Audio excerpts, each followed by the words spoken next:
चलो, साउंड आ रही है सबको क्लियर? एक बार कंफर्म कर दो। हाँ जी सर, हाँ जी। क्लियर। चलो, तो क्या पिक्चर समझ में आया? कल पिक्चर ये है कि कंटेनाइजेशन में क्या हो रहा है कि जो भी आपको प्रोसेस एग्जीक्यूट करना है, ठीक है, जो भी टास्क, चाहे वो फ्रंट एंड एप्लीकेशन हो, क्या हो, कंपनी की फ्रंट एंड एप्लीकेशन है, चाहे वो आपकी कंपनी की कोई बैक एंड एप्लीकेशन है, फिर चाहे वो आपकी कंपनी की कोई डाटाबेस एप्लीकेशन है, ठीक है। पहले क्या होता था कि फ्रंट एंड एप्लीकेशन को उठाया और ये आपके पास वीएम है, और वीएम के अंदर क्या है, ओएस पड़ा हुआ है, ठीक है, और इस ओएस पे आके डायरेक्ट लोड कर देते थे। सेम काम बैकएंड एप्लीकेशन के साथ भी कर, बैकएंड एप्लीकेशन को लाया और डायरेक्ट ओएस के ऊपर लोड कर दिया। मैं वो पीछे की बात नहीं कर रहा हूँ कि फ्रंट एंड एप्लीकेशन को डेवलप करने के लिए डेवलपर की नीड पड़ी, फिर वो कंपाइल किया, बिल्ड किया, टेस्टिंग किया। ये सब कंप्लीट होने के बाद की बात कर रहा हूँ, ठीक है। कि प्रोडक्शन इन्वायरमेंट में क्या किया, सर्वर रखा हुआ है और ओएस के ऊपर लोड करो। सेम डेटाबेस के साथ भी यही हुआ कि डेटाबेस एप्लीकेशन को लाया, सर्वर रेडी रखा हुआ है, ऑपरेटिंग सिस्टम पड़ा हुआ है, और लाया और उसको क्या किया, लोड कर, ठीक है। बट कंटेनाइजेशन पे ऐसा नहीं है। कंटेनाइजेशन पे ऐसा नहीं हो रहा। कंटेनाइजेशन पे क्या हो रहा कि डेवलपर ने जो डेवलप करके फ्रंट एंड एप्लीकेशन दे दिया है, उसको क्या कर रहे, अब ये फ्रंट एंड एप्लीकेशंस को डिप्लॉय करने के लिए, अब ये फ्रंट एंड एप्लीकेशन है, इसको मशीन पे डिप्लॉय करना होता है। तो आप देखो, डिप्लॉय ऐसे इजीली थोड़ी होता है। डिप्लॉय करने के लिए बहुत सारी कॉन्फ़िगरेशन आपको ऑपरेटिंग सिस्टम के ऊपर करनी पड़ती, बहुत सारे कुछ प्री टास्क परफॉर्म करने पड़ते, फाइल्स बनाना, कॉन्फ़िगरेशंस करना, बहुत सारे छोटे छोटे सॉफ्टवेयर लोड करने पड़ते हैं, जैसे कि जावा चाहिए, डॉट नेट चाहिए। देखा होगा आप, कोई एप्लीकेशन को लोड करने के लिए बहुत सारी कॉन्फ़िगरेशन करनी पड़ती, ठीक है। कंटेनराइजेशन में क्या होता है कि लोड करने से पहले हम क्या करते हैं कि इस एप्लीकेशन को डिप्लॉय करने की जो कॉन्फ़िगरेशन है, वो हम एक डॉकर फाइल के अंदर डिफाइन, क्या करते हैं, डॉकर फाइल के अंदर डिफाइन करते हैं। क्या करते हैं, डॉकर फाइल के अंदर डिफाइन करते हैं, ठीक है, कि भाई एपीटी अपडेट करो, फिर फलाना पैकेज डालो, फिर package APT get get install करके हमने बोला जावा का पैकेज डालो, पाइथन का पैकेज डालो, फिर हमने बोला APT hyphen get install Apache का पैकेज डालो। ये सब हम लोग अपनी डॉकर फाइल के अंदर डिफाइन करते, ठीक है। फिर कुछ फाइल फोल्डर्स क्रिएट करते हैं, बहुत सारी, अपनी अपनी रिक्वायरमेंट के अकॉर्डिंग। फिर लास्ट में सर्विस को स्टार्ट करते हैं, स्टार्ट,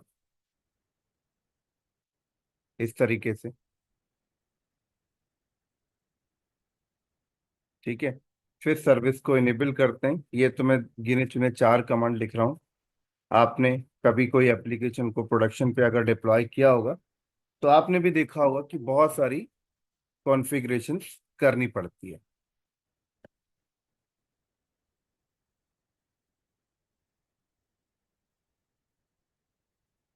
क्या, बहुत सारी कॉन्फ़िगरेशंस परफॉर्म करनी पड़ती, ठीक है। उसके बाद क्या करते थे, इस फाइल को बिल्ड करते हैं, और बिल्ड करके फाइनल आपको एक नाम, आप एक टैग आप डिफाइन करते हो, जैसे कि मैंने दे दिया फ्रंट एंड V1, ठीक है। बिल्ड करने के बाद ये टैग मैंने दिया, और इसको हम लोग क्या कहते हैं, इमेज, कंटेनर इमेज, क्या कहते हैं, कंटेनर। इमेज। ठीक है। अब ये कंटेनर इमेज हमारी बन गई। इसको हम लोग क्या करते हैं कि अपनी कोई रजिस्ट्री सर्वर के अंदर स्टोर करके रख लेते हैं। क्या करते हैं,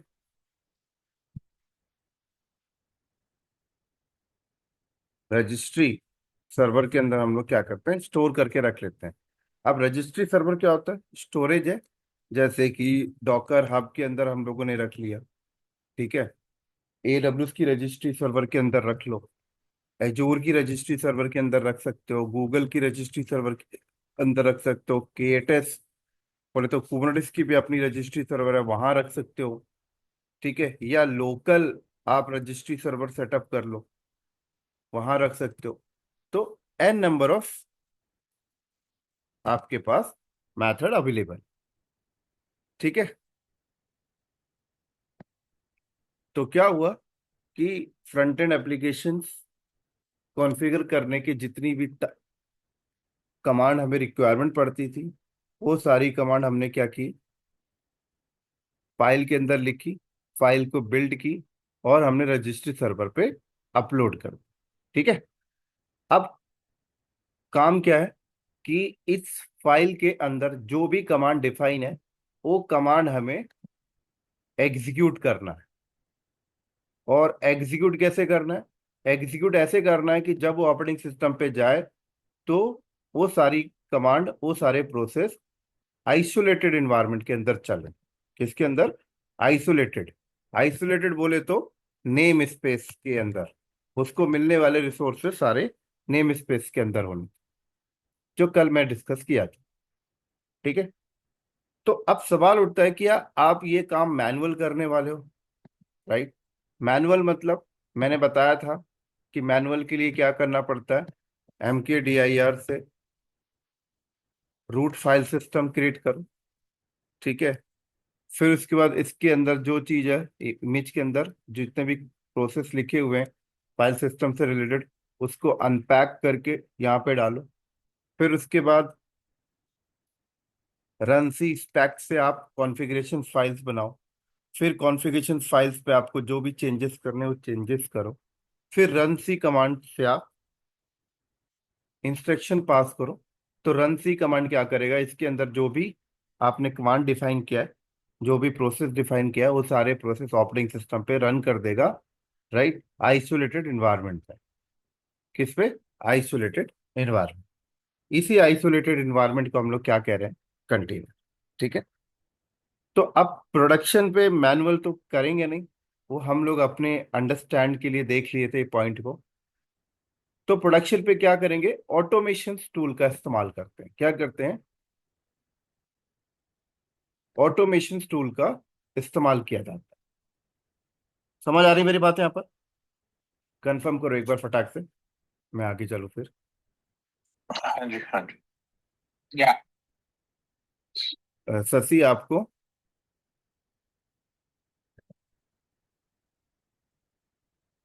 हाँ सर, ठीक है। समझ में आ रहा है। तो ऑटोमेशन टूल का इस्तेमाल करते हैं। ठीक है। क्या करते हैं, ऑटोमेशन टूल का इस्तेमाल करते हैं।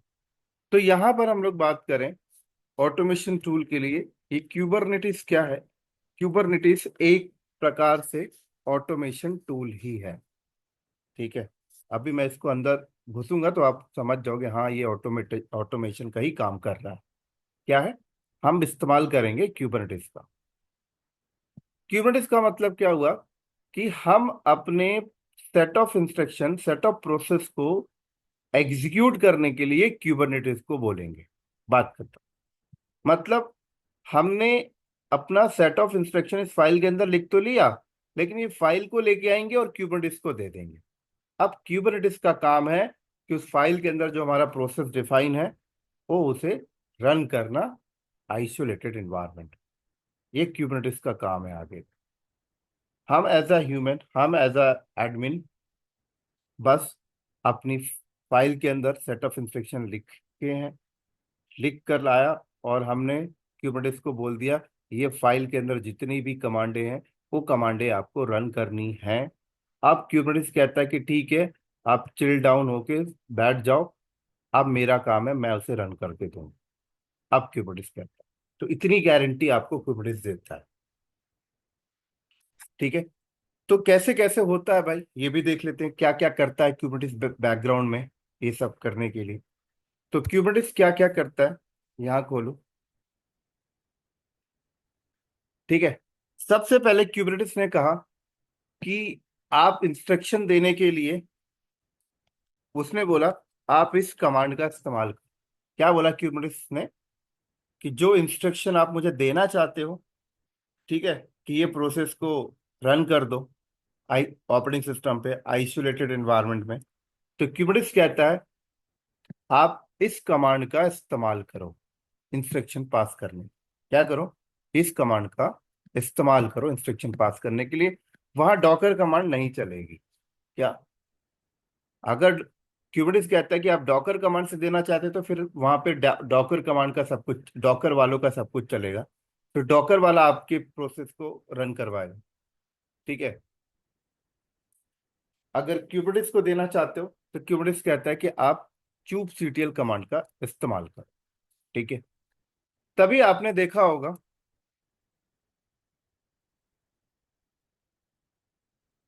तभी आपने देखा होगा कि हम लोग क्या करते हैं, हम लोग यहाँ बोलते हैं kubectl रन। ठीक है। और हम एक नाम दे देते हैं, जैसे माई फर्स्ट कंटेनर, ऐसे हमने नाम दे दिया। और hyphen hyphen image equal to nginx, और यहाँ पर image equal to front end v1, ये हमने पास कर दिया। क्या किया, तो ये फाइल है, क्या है, ये फाइल है जो हमने डॉकर फाइल से बनाई है। उसके अंदर सेट ऑफ इंस्ट्रक्शन लिखी है, इसको कंटेनर इमेज बोलते हैं टेक्निकल में, जो आपकी रजिस्ट्री सर्वर पे अपलोडेड। ठीक है। तो आपने यहाँ पर क्या किया, आपने kubectl कमांड से क्यूबरनेटिस को कहा कि इसके अंदर जो भी लिखा हुआ है उसे रन कर दो। इस तरीके से आप बोलते हो। दो तीन मेथड होते हैं क्यूबरनेटिस को बोलने का, पहला मेथड ये है। ठीक है। अब ये कमांड आप कहाँ बैठ के बोल रहे हो, आप कहीं भी बैठ के बोल सकते हो सकता है कंपनी ने आपको लैपटॉप असाइन किया है, तो आप अपने लैपटॉप में बैठ के बोल रहे हो। ठीक है। तो ये कमांड जब हम लोग रन करते हैं, तो सबसे पहले क्या होता है, जहां पर भी आप बैठ के रन कर रहे हो, आपकी कंप्यूटर के अंदर, आपके पर्सनल पीसी पर्सनल लैपटॉप के अंदर, आपकी होम डायरेक्टरी में एक फोल्डर बना होता है डॉट क्यूब नाम का। उस डॉट क्यूब फोल्डर के अंदर एक फाइल बनी हुई होती है कॉन्फ़िग नाम की। उस कॉन्फ़िग फाइल के अंदर डिफाइन होता है कि आपकी रिक्वेस्ट जाएगी कहाँ। आप ये कमांड जहां भी बैठ के रन करोगे, तो आपकी रिक्वेस्ट कहाँ जाने वाली है, इस कॉन्फ़िग फाइल के अंदर डिफाइन होता है। अगर आप देखना चाहो तो ये देखो, अभी मेरे पास ready to move Kubernetes environment है।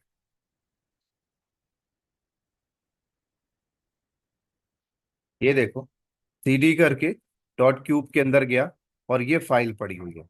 इस फाइल को खोलो, तो इस फाइल के अंदर लिखा है कि इस एड्रेस पे जाना है। क्या, इस एड्रेस पे जाना। सिर्फ एड्रेस नहीं लिखा होता, बहुत कुछ लिखा होता है। जैसे यूजर नेम, कि इस एड्रेस पे जाएगा तो किस यूजर से अथेंटिकेट होगा, वो यूजर नेम लिखा हुआ है।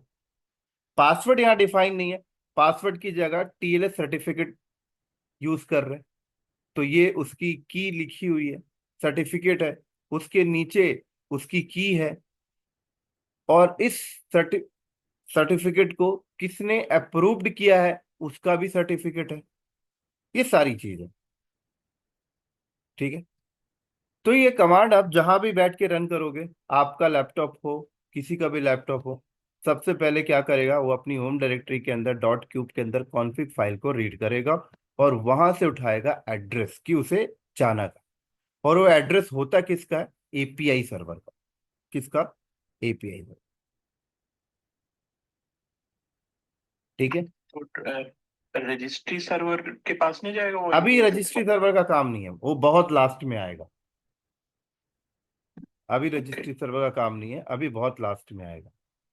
तो kubectl कमांड के थ्रू आपकी रिक्वेस्ट कहाँ पहुंच गई, आपकी रिक्वेस्ट पहुंच गई क्यूबरनेटिस के अंदर एपीआई सर्वर पे। कहाँ पहुंच गई? एपीआई सर्वर पे। कहाँ पहुंच गई? API server. ठीक है, एपीआई सर्वर पे आपकी रिक्वेस्ट पहुंच गई। देखो कहाँ पहुंच गई, एपीआई सर्वर। तो अगर मैंने यहां पर, अगर मैंने सीडी, अगर मेरे पास ये फाइल नहीं है, अगर ये फाइल मेरे पास है नहीं है, या इस फाइल के अंदर कुछ पैरामीटर डिलीट कर दिए, अ- अब मैं यहाँ पे रन कर रहा हूँ kubectl run my first container hyphen hyphen image equal to front end version V1। ठीक है, कह रहा है आपने कमांड यहाँ पर थोड़ी गलत लिख दी है, स्पेलिंग। ठीक है, तो देखो क्या एरर कह रहा है। कह रहा है कि भाई API server could not get current API server. Error दे दिया आप, वो फाइल आपने हटा दी। ठीक है, और the connection to the server local host was refuse. समझ आई? तो होना बहुत जरूरी है। अब ये फाइल मेरे सिस्टम पे कहीं पे पड़ी हुई है बाय डिफॉल्ट, मैं उस लोकेशन से उसे कॉपी करके लेके आता हूँ। ठीक है, और मैंने उसे कॉपी करके लाया और वापस से मैंने सेव कर लिया। अब मैं दोबारा रन करूंगा तो देखो चल गई, चल गई। तो सबसे पहले रिक्वेस्ट कहाँ आती है? एपीआई सर्वर पे आई। कहाँ आई? API server. एपीआई सर्वर का काम क्या है? एपीआई सर्वर का काम होता है कि जो भी रिक्वेस्ट आती है क्यूबरनेटिस, इंटायर क्यूबरनेटिस के अंदर, कोई भी कमांड एग्जीक्यूट करते हैं, कोई भी टास्क परफॉर्म करने जाते हो, सबसे पहले रिक्वेस्ट एपीआई के पास ही आती है। एपीआई क्या करता है? एपीआई चेक करता है कि यू आर वैलिड और नॉट। आपका ऑथेंटिकेशन चेक करता है। क्या करता है? आपका ऑथेंटिकेशन चेक करता है। एपीआई देखता है कि आप आ कहां से रहे, वो मैटर एपीआई को नहीं करता।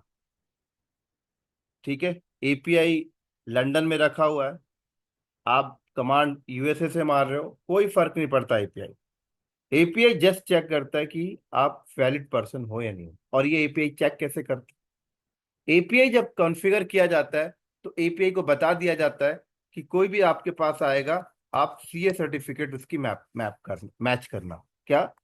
CA.CRT का मतलब क्या? कि जब भी कोई एपीआई के पास आएगा, तो हमने एपीआई के अंदर डिफाइन किया है टीएलएस सर्टिफिकेट बेस्ड ऑथेंटिकेशन। क्या? टीएलएस सर्टिफिकेट बेस्ड ऑथेंटिकेशन हमने डिफाइन किया है। क्या डिफाइन किया है सर? कंफर्म करो। TLS certificate.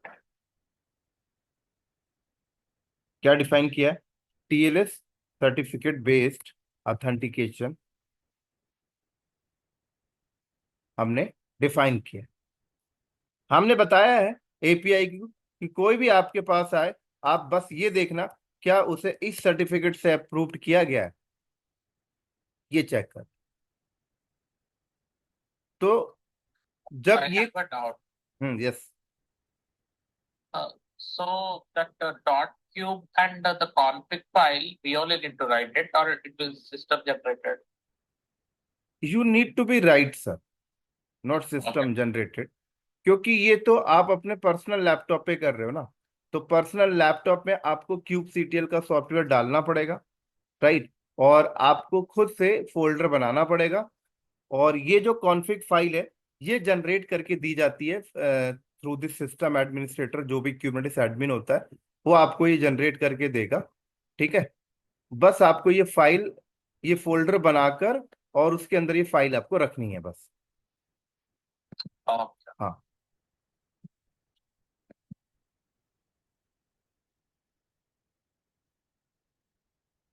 ओके। ठीक है। तो यहाँ पर क्या हुआ,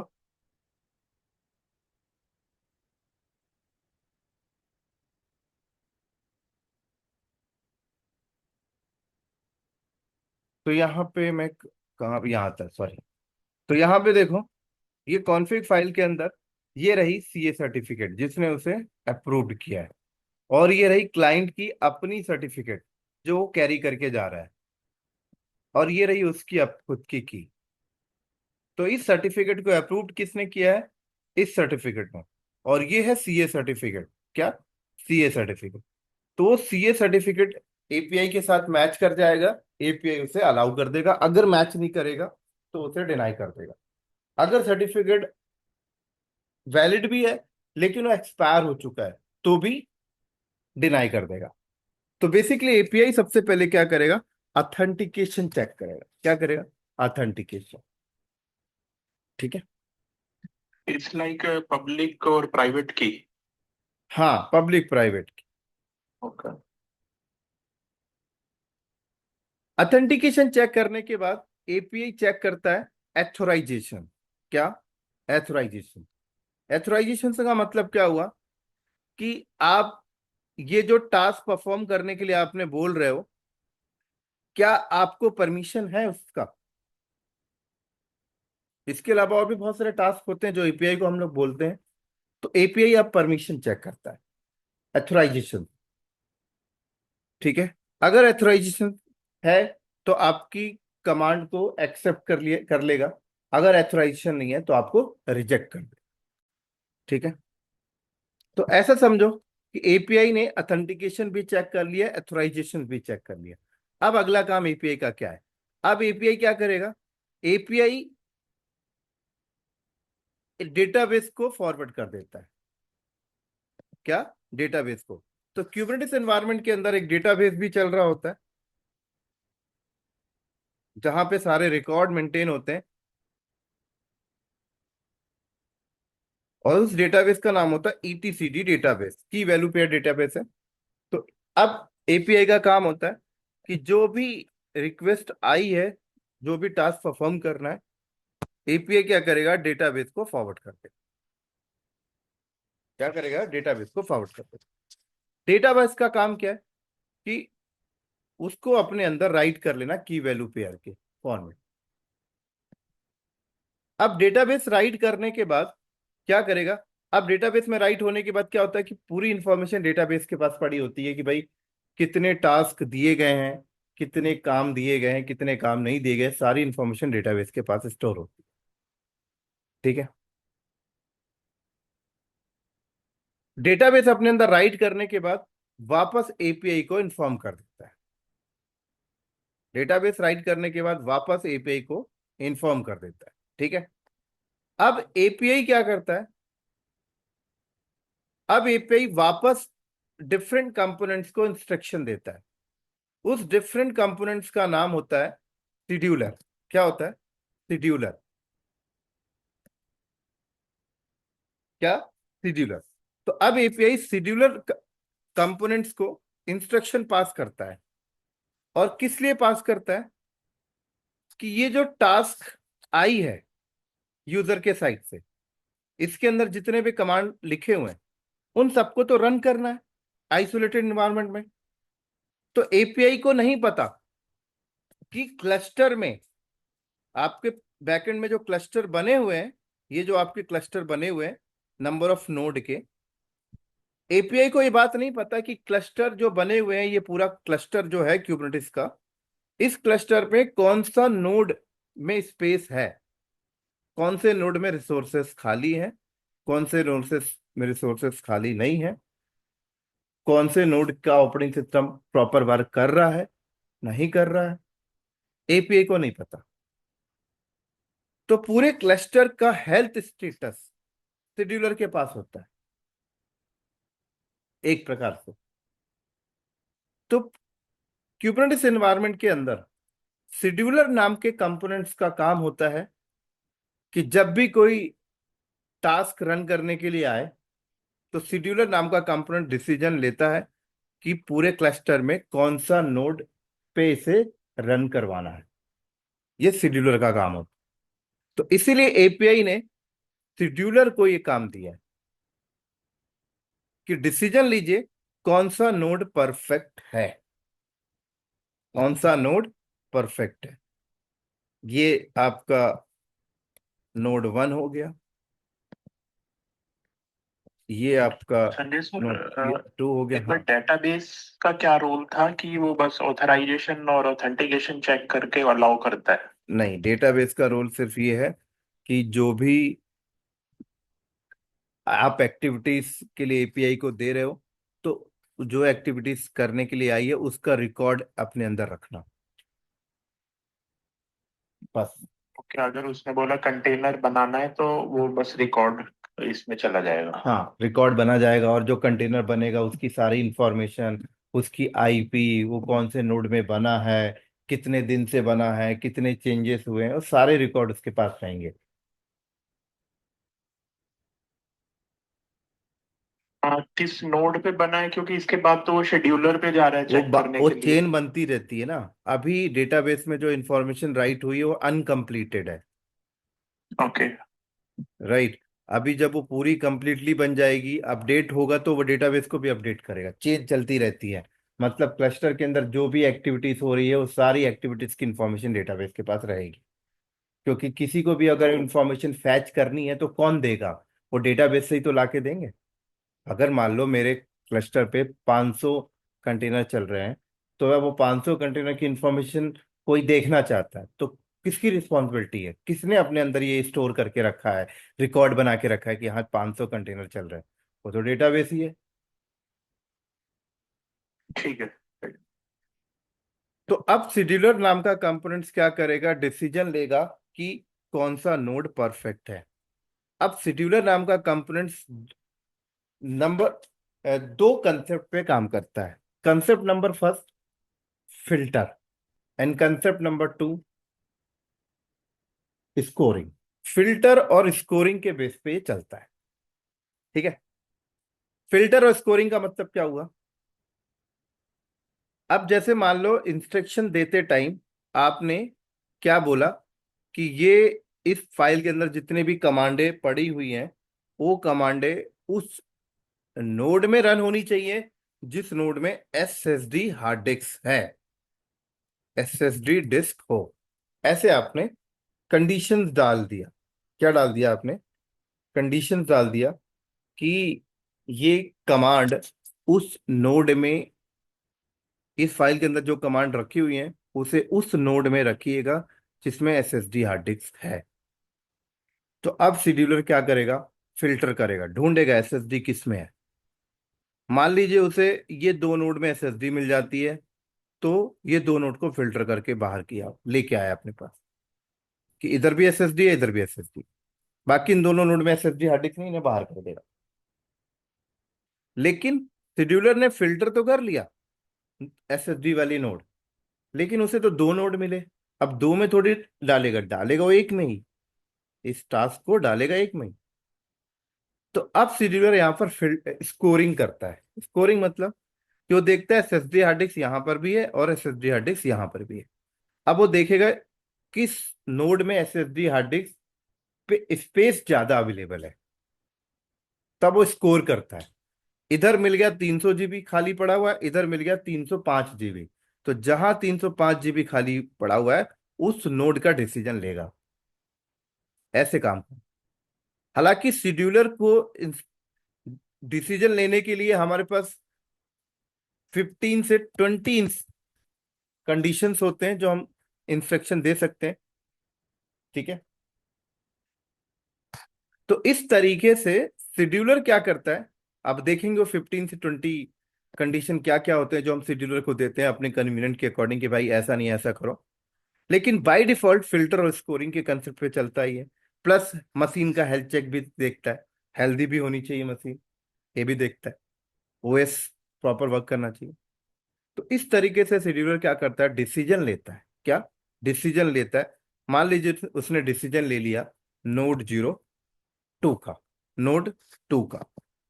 तो डिसीजन लेकर क्या करता है? ये एपीआई को बता देता है, बनाएगा नहीं है। ऐसा नहीं कि जाके बना देगा, नहीं, एपीआई को बता दे। किसको बता दिया? एपीआई को बता दिया। समझ आई यहाँ पे, यहाँ तक? हाँ जी जी। तीनों लोग कंफर्म करो फटाक से। Yeah, yeah. आनंद, शशि, Yes. ठीक है। Yes. अब एपीआई का काम स्टार्ट होता है दोबारा। अब एपीआई क्या करता है? अब ये जो नोड होते हैं, ये नोड ना एपीआई से कनेक्टेड होते हैं।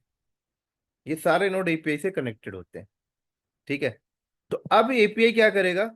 इस नोड में जाएगा और इस नोड में एक कंपोनेंट्स चल रहा होता है, क्यूबलेट। हर नोड में क्यूबलेट नाम का कंपोनेंट्स चल रहा होता है, और इसी क्यूबलेट नाम के कंपोनेंट्स के थ्रू ये नोड एपीआई से कनेक्टेड रहते हैं। इसके क्यूबलेट नाम का, क्यूबलेट एक प्रकार से एजेंट समझ लो, ठीक है। तो इसी क्यूबलेट नाम के कंपोनेंट्स के थ्रू एपीआई से कनेक्टेड रहते हैं। तो एपीआई ने डायरेक्ट इंस्ट्रक्शन दिया इस क्यूबलेट को। किसको दिया? क्यूबलेट को इंस्ट्रक्शन दिया। अब देखो, ये सारी पिक्चर बैकएंड में देखो, आपको क्या क्या कमांड रन करना है, आपने डॉकर फाइल में बताई, उसे बिल्ड की, ये आपकी इमेज आ गई। उसके अंदर लिखी हुई है क्या क्या करवाना, ठीक है। आपने क्यूब सीटीएल के थ्रू इंस्ट्रक्शन पास कर दिया। चीजें कहाँ आई, कहां से कहां गई, डिसीजन कोई और ले रहा है। इनका आर्किटेक्चर देखो कितना स्ट्रांग। अब एपीआई क्या कर रहा है? उस नोड के, जिस नोड का डिसीजन शेड्यूलर ने लिया है, वो उसने एपीआई को बताया कि भाई डिसीजन मैंने इस नोड का लिया है। अब एपीआई क्या करेगा? उस नोड के क्यूबलेट को इंस्ट्रक्शन दिया। अब क्यूबलेट का काम होता है कि इसके अंदर जो रखा गया है उसे रन करना नेम स्पेस के अंदर, आइसोलेटेड एनवायरनमेंट के अंदर। किसका काम है? क्यूबलेट। तो क्यूबलेट क्या करता है? क्यूबलेट सबसे पहले एक वर्चुअल कंप्यूटर बनाएगा। क्या करेगा? एक वर्चुअल कंप्यूटर बनाएगा। क्यूबलेट एक वर्चुअल कंप्यूटर बनाएगा। इस वर्चुअल कंप्यूटर को हम लोग क्या कहते हैं? POD pod. तो क्यूबलेट क्या करेगा? एक वर्चुअल कंप्यूटर बनाएगा, सॉरी क्यूबलेट बनाएगा। क्यूबलेट तो टेक्नोलॉजी का नाम है। इस वर्चुअल कंप्यूटर के अंदर क्या करेगा? उसने बनाया वर्चुअल कंप्यूटर, उसके अंदर अब नेम स्पेसेस बनाएगा, और इसके अंदर आपके इस फाइल के अंदर जो भी लिखा गया है उस कमांड को यहां रन करेगा। नेम स्पेस बनाया, आइसोलेटेड बाउंड्री, इसी को कंटेनर कह रहे हैं। तो वर्चुअल कंप्यूटर बनाया, उसके अंदर कंटेनर बनाया, उसके अंदर आपके इस चीज को चले डालेगा। अब यहां पर एक चीज और समझना है। क्यूबलेट ने क्या किया? क्यूबलेट ने वर्चुअल कंप्यूटर बनाया।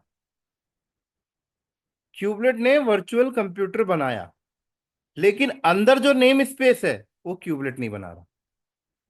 कौन बनाएगा फिर? क्यूबलेट वर्चुअल कंप्यूटर बनाता है, और वर्चुअल कंप्यूटर बनाकर अब क्यूबलेट इंस्ट्रक्शन देगा नोड के अंदर कंटेनर रन टाइम इंजन कौन सा चल रहा है। मेरे पास यहां जगह नहीं है, मैं ऊपर लिख दे रहा हूं।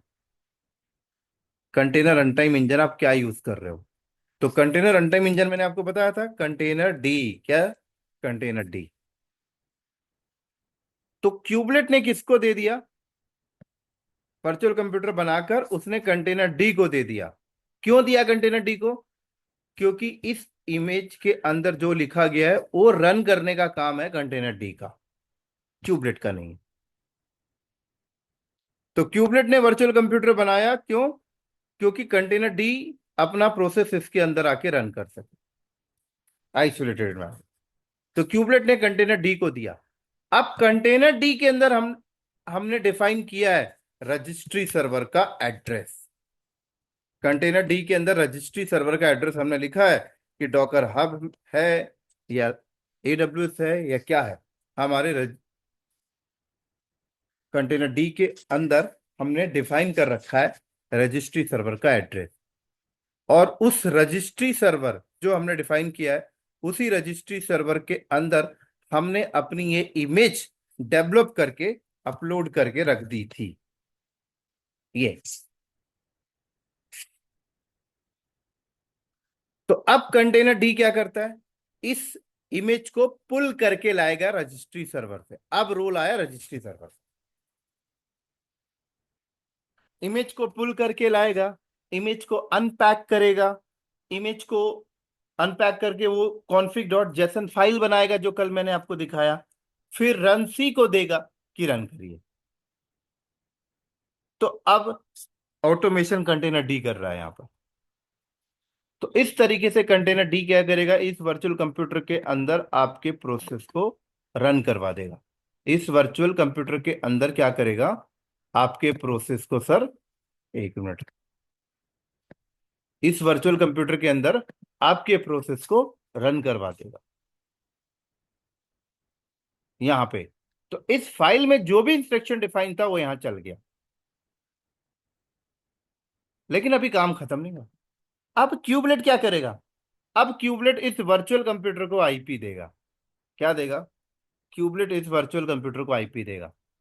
तो नोड के अंदर एक कंपोनेंट्स और चल रहा होता है, नोड के अंदर हम लोग एक कंपोनेंट्स और कॉन्फ़िगर करके रखते हैं, मेरे पास जगह नहीं है। उस कंपोनेंट्स का नाम होता है सीएनआई, कंटेनर नेटवर्क इंटरफेस।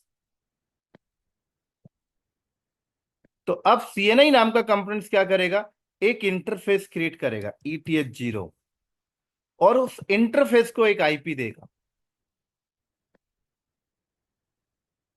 यहां लिख देता हूं आईपी, ठीक है, समझ जाना कि इसी नोड का है। एक आईपी देगा, आईपी कौन सा देगा, जो भी आपने नेटवर्क पूल डिफाइन किया होगा उसमें से एक आईपी देगा इस इंटरफेस को, ठीक है, इस इंटरफेस को एक आईपी देगा, और इस इंटरफेस को इस वर्चुअल कंप्यूटर के साथ अटैच कर देगा।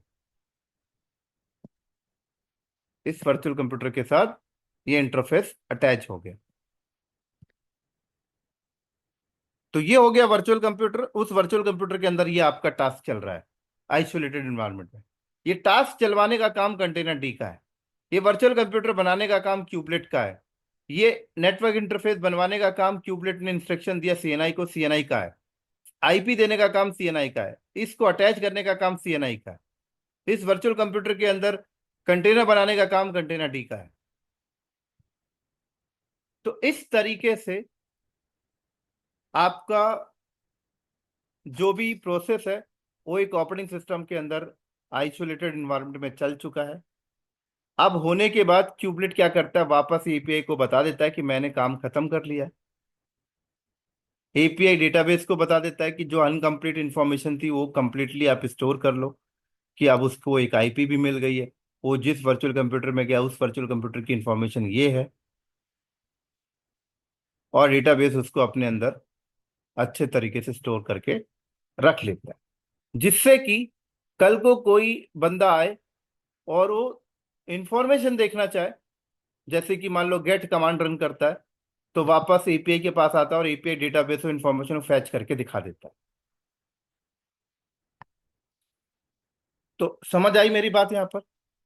तो हम अपने ही, कल हम लोगों ने जो एक कमांड प्रोसेस रन किया था, ठीक है, रन सी कमांड से, वही प्रोसेस आइसोलेटेड एनवायरनमेंट में रन करने के लिए हम लोग क्यूबरनेटिस को इस तरीके से देते हैं, और बैकग्राउंड में क्यूबरनेटिस उसको इस तरीके से रन करता है।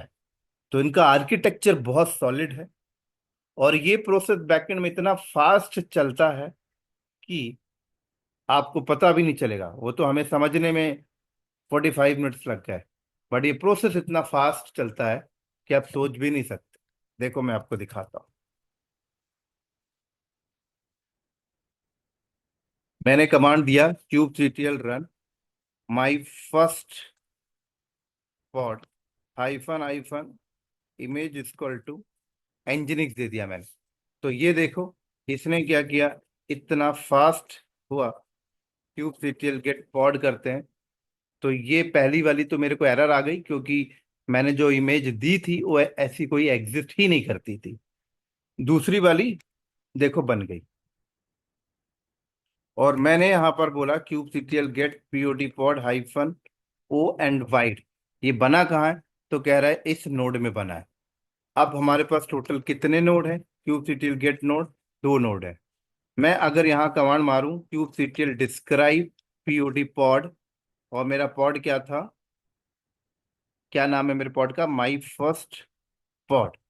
तो अब यहाँ देखो, कह रहा शेड्यूलर ने, डिफॉल्ट शेड्यूलर ने डिसीजन क्या लिया कि कहाँ बनाना है, नोड 01 में। देखो इसने डिसीजन लिया, फिर इमेज पुल हुआ, फिर सक्सेसफुल इमेज पुल किया उसने, इमेज को सक्सेसफुली पुल किया, फिर कंटेनर क्रिएट किया। ठीक है, ये देखो। और ये कंटेनर बना कहाँ जाके है? नोड 01 में। तो नोड 01 में आप जाकर कमांड मार सकते हो SSH की आईपी क्या है नोड 01 की, अगर आप देखना चाहो kubectl get node command run करो, हाइफन ओ वाइड कर दो तो इसकी आईपी आ गई। देखो ये आ गई नोड 01 की आईपी आ गई। ठीक है, तो अब हम लोग नोड 01 पे चलते हैं। ये लो, नोड 01 पे आ गए, और यहाँ कंटेनर चल रहा है, यहाँ प्रोसेस चल रहा है। PS hyphen AUX command run करके आप देख सकते हो। ये देखो, ये देखो, ये चल रहा है, ये उसकी आईडी है।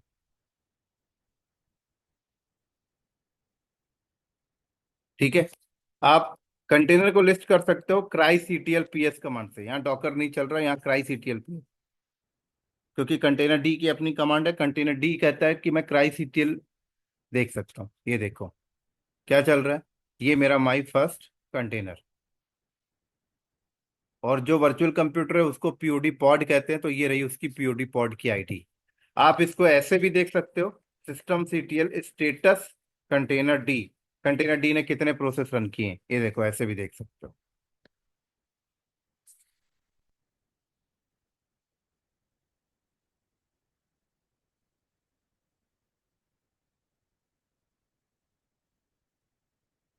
कंफर्म करो, इतना समझ आया? हाँ जी सर, समझ आ गया। सर जैसे इसमें आपने SSD डिस्क दिया था, यहाँ पे मैं दिया ही रैम नहीं भी दे मैंने। सकता हाँ हूँ? अभी दे सकते हो, अभी अभी ऐसा कुछ दिया नहीं हमने, दे सकते हैं।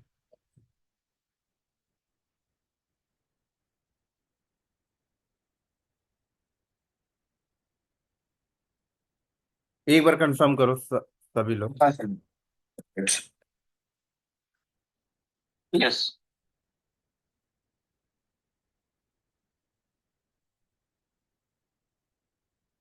क्लियर है ना सभी को? हाँ हाँ जी। ठीक है,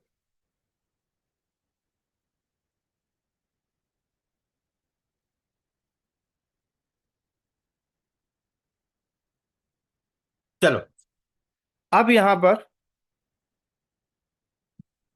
अब सबसे बड़ा सवाल है कि ये जो आपका प्रोसेस यहाँ चल रहा है कंटेनर के अंदर, कंटेनर वर्चुअल कंप्यूटर के अंदर है, जिस वर्चुअल कंप्यूटर को क्यूबिटिस की लैंग्वेज में पीओडी पॉड कहा जाता है। क्या कहा जाता है?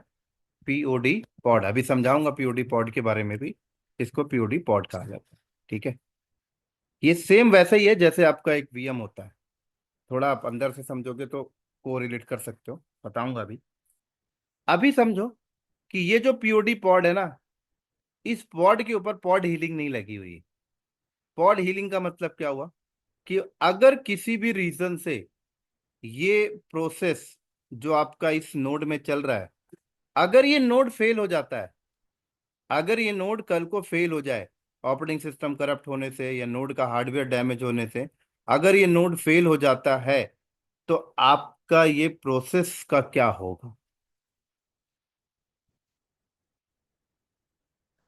आपका ये प्रोसेस का क्या होने वाला है अगर ये फेल हो जाए ये नोड?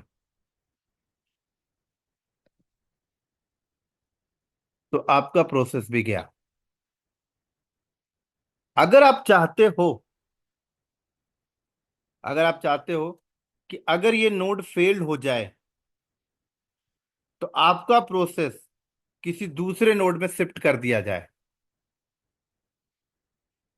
किसी दूसरे नोड में शिफ्ट कर दिया जाए, तो क्यूबरनेटिस कहता है कि आप इंस्ट्रक्शन देते टाइम बता देना क्या उस प्रोसेस की पॉड हीलिंग रखनी है या नहीं रखनी है,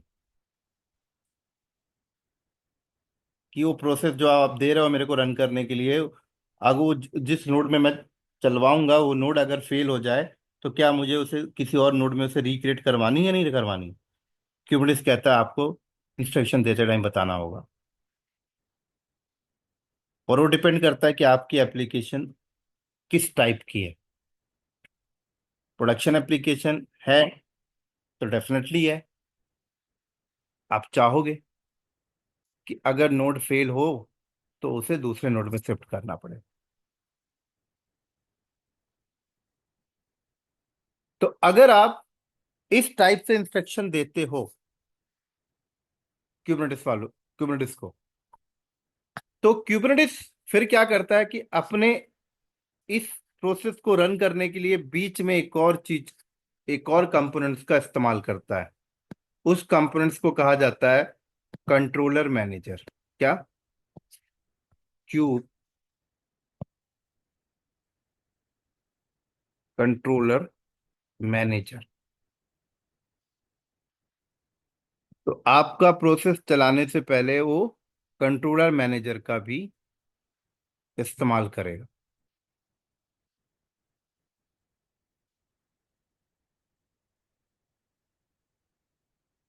क्या करेगा? कंट्रोलर मैनेजर का भी इस्तेमाल करेगा। अभी मेरे पास क्या है, अगर मैं देखूं ये मेरे दो पॉड्स चल रहे हैं, अगर मैं इनको खुद से डिलीट मार दूं, आइफन आइफन ऑल, मैंने इसको खुद से डिलीट कर दिया, क्यूबसीटीएल गेट पॉड नहीं आया सर, ये वापस नहीं आए।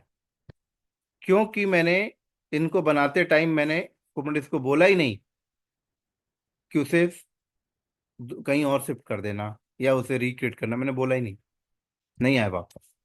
लेकिन वहीं पर अगर मैंने यहाँ पर दूसरे तरीके से बोला, दूसरे तरीका अभी देखेंगे हर एक तरीके को, पहले से डेमो देख लो। मैंने बोला kube CTL create deployment, my first deployment hyphen hyphen image equal to nginx. अब मेरा ये देखो kube CTL get POD pod बन गया।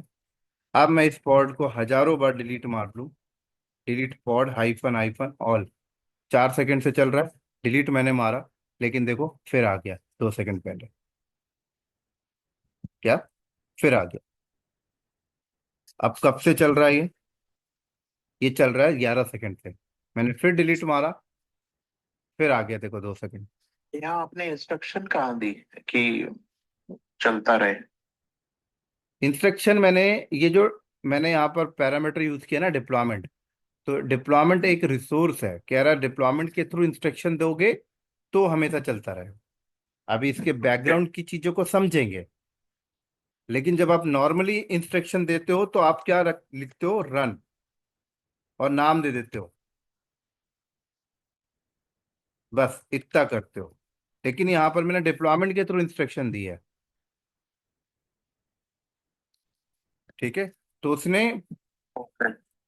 उसने कंट्रोलर बनाया है।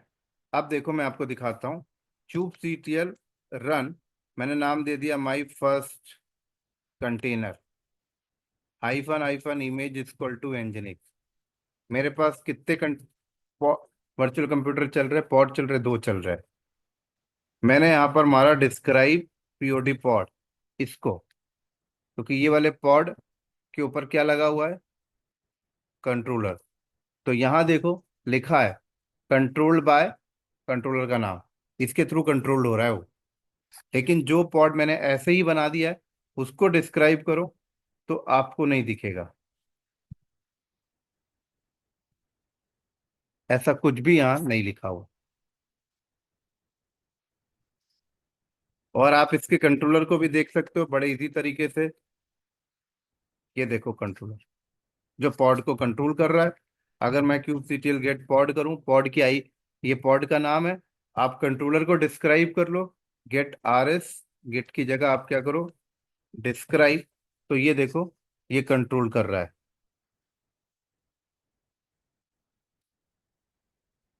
ये देखो, इसने जितने बनाए हैं उनके बारे में बता रहा है ये।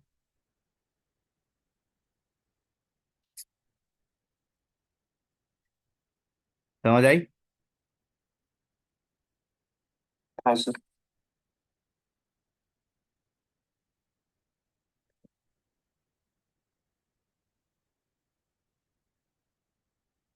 तो अब आप kubectl गेट पॉड करते हैं। अब मैंने कमांड मारा kubectl delete pod hyphen hyphen all, जिसके ऊपर कंट्रोलर लगा हुआ है वो पॉड वापस आ गया, जिसके ऊपर नहीं लगा वो नहीं आया।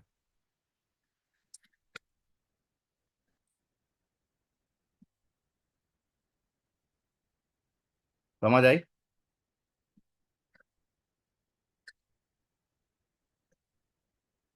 हाँ जी सर। हाँ जी सर। चल, तो अब कंट्रोलर मैनेजर का भी रोल पिक्चर में आता है। कंट्रोलर मैनेजर का भी रोल पिक्चर में आएगा, कब आएगा? पॉड बनाते टाइम।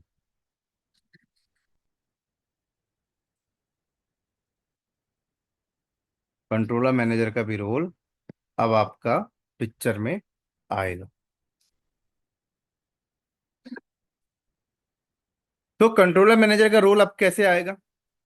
कि जब हम लोगों ने कमांड रन किया, हम लोगों ने कमांड रन किया kubectl run, kubectl create deployment, my first deployment, हमने यहाँ पर बोला hyphen hyphen image equal to nginx। तो अब हमारी रिक्वेस्ट, अब जहां बैठ के रन कर रहे हो फिर वही होगा कि उसकी होम डायरेक्टरी के अंदर डॉट क्यूब के अंदर जाना है, डॉट क्यूब के अंदर जाकर कॉन्फ़िग फाइल को रीड करना है, वहां से एपीआई का एड्रेस उठाना है और एपीआई के साथ कनेक्शन बनाना है। अब एपीआई यहाँ पर क्या देखता है? एपीआई सबसे पहले देखता है कि भाई जो कंट्रोलर है वो कौन सा है। तो यहाँ पर कंट्रोलर कौन सा बन रहा है? कंट्रोलर का नाम है यहाँ पर रेप्लिका सेट। तो डेटा यहाँ पर क्या होता है, एपीआई सबसे पहले डेटाबेस को फॉरवर्ड करता है और डेटाबेस क्या करता है, अपने अंदर स्टोर कर लेता है कि एक रेप्लिका सेट क्रिएट करना है। तो कंट्रोलर के अंडर पे एक रेप्लिका सेट क्रिएट हो जाती है। क्या होती है? ये कंट्रोलर मैनेजर के अंडर में एक रेप्लिका सेट कंट्रोलर यहाँ पर क्रिएट हो जाता है। रेप्लिका सेट क्या होती है?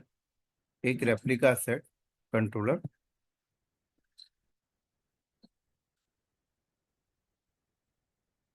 क्रिएट हो जाती है। ठीक है, एक मिनट रुकना जरा। Hello, hello. हाँ एक मिनट रुको।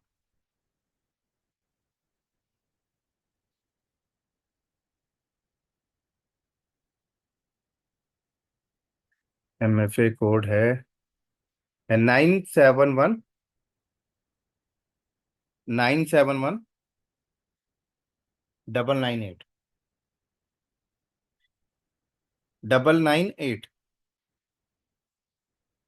ओके।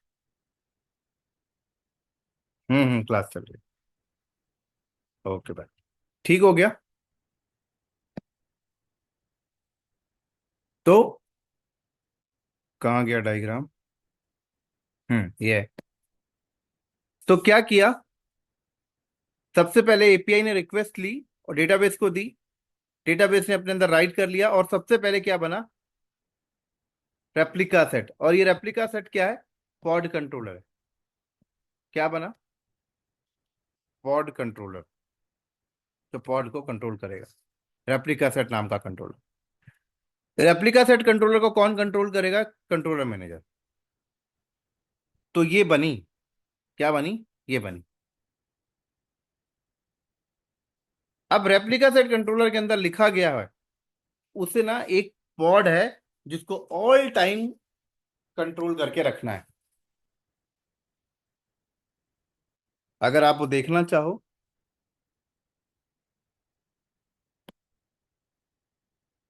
अब ये जो पॉड है, ये बार बार क्यों आ रहा है? क्योंकि ये जो कंट्रोलर यहां पर चल रहा है, गेट आर एस, इसको डिस्क्राइब करो एक बार। और तो इसके अंदर क्या लिखा हुआ है? करंट पॉड 1 और डिजायर पॉड 1। मतलब हमेशा वो अपने डिजायर वैल्यू को मैच करता है, हमेशा वो अपने डिजायर वैल्यू को फुलफिल करने के पीछे काम करता रहता है, हमेशा उसे अपना डिजायर वैल्यू चाहिए। तो जब यहां पर रेप्लिका सेट कंट्रोलर बना और वहां पर लिखा हुआ है डिजायर वैल्यू, क्या लिखा हुआ है वहां पर? ये डिजायर वैल्यू लिखा हुआ है।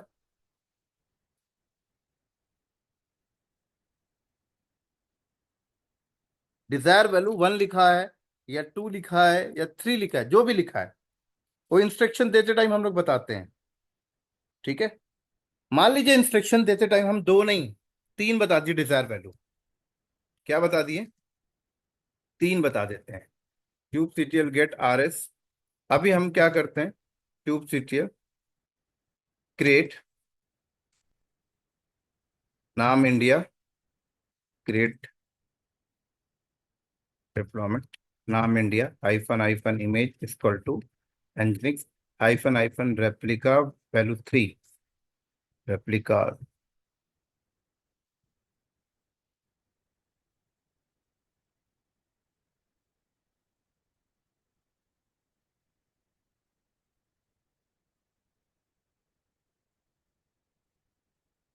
ठीक है।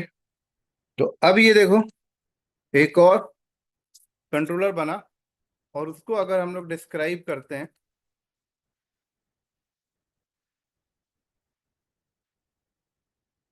क्या लिखा हुआ है? Desire value 3। तो कंट्रोलर बना और उस पर क्या? Desire value 3। तो अब इस रेप्लिका सेट की रिस्पॉन्सिबिलिटी होती है कि डिजायर वैल्यू को हमेशा रन करना। तो अब यहां पर रेप्लिका सेट क्या करता है? रेप्लिका सेट कहता है कि उसको डिजायर वैल्यू 3 नहीं मिलती है, तो वो फटाक से किसके पास पहुंचता है? कंट्रोलर मैनेजर के पास। और कंट्रोलर मैनेजर एपीआई के पास। एपीआई क्या करेगा? एपीआई यहां पर वापस शेड्यूलर को देगा और शेड्यूलर को बोलेगा कि भाई इस कंट्रोलर की, रेप्लिका सेट कंट्रोलर की डिजायर वैल्यू मैच नहीं हो रही है। क्यों नहीं हो रही है? क्योंकि एक नोड डाउन है। तो शेड्यूलर क्या करेगा? फिर से उसके नोड को शेड्यूल कहाँ पे करना है उसका डिसीजन लेके एपीआई को बताएगा। फिर एपीआई उस नोड के क्यूबलेट को इंस्ट्रक्शन देके बनवाए। तो इसीलिए हम जब भी पॉड को अपने से डिलीट कर देते हैं या कोई नोड फेल होने के बाद, अगर कोई नोड फेलियर होने के बाद नोड फेल हो जाता है, तो वापस इसकी डिजायर वैल्यू मैच होना बंद हो जाती है। तो जब भी इसकी डिजायर वैल्यू मैच नहीं होती तो ये वापस कंट्रोलर मैनेजर के पास जाता है, उसको कहता है कि मेरी डिजायर वैल्यू भी मैच नहीं हो रही है। वो एपीआई के पास जाता है, एपीआई वापस शेड्यूलर को बोलता है, शेड्यूलर क्या करता है? उसकी डिजायर वैल्यू को मैच करने के लिए उसने दूसरे नोड पे उसके कंटेनर को रन करा के दे दिया। तो सारा खेल इसकी वजह से वो हमेशा चलता रहा। समझ आई मेरी बात? यहाँ पर कंफर्म करो।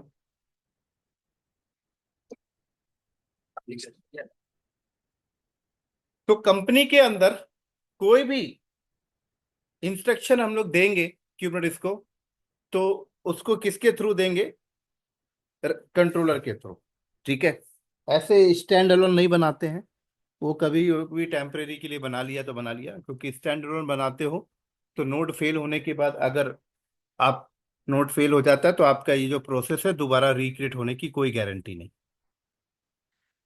लेकिन अगर आप कंट्रोलर के थ्रू बना रहे हो तो कंट्रोलर की रिस्पॉन्सिबिलिटी है कि भाई उस डिजायर वैल्यू को मैच कराने के लिए वापस एपीआई को बोलता रहता है, जा जाके कंट्रोलर मैनेजर के थ्रू।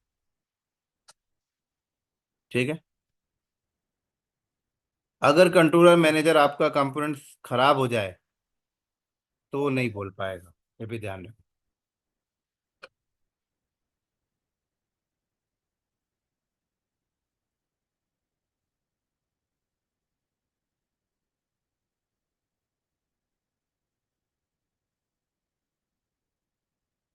ठीक हो गया? अब आगे देखो।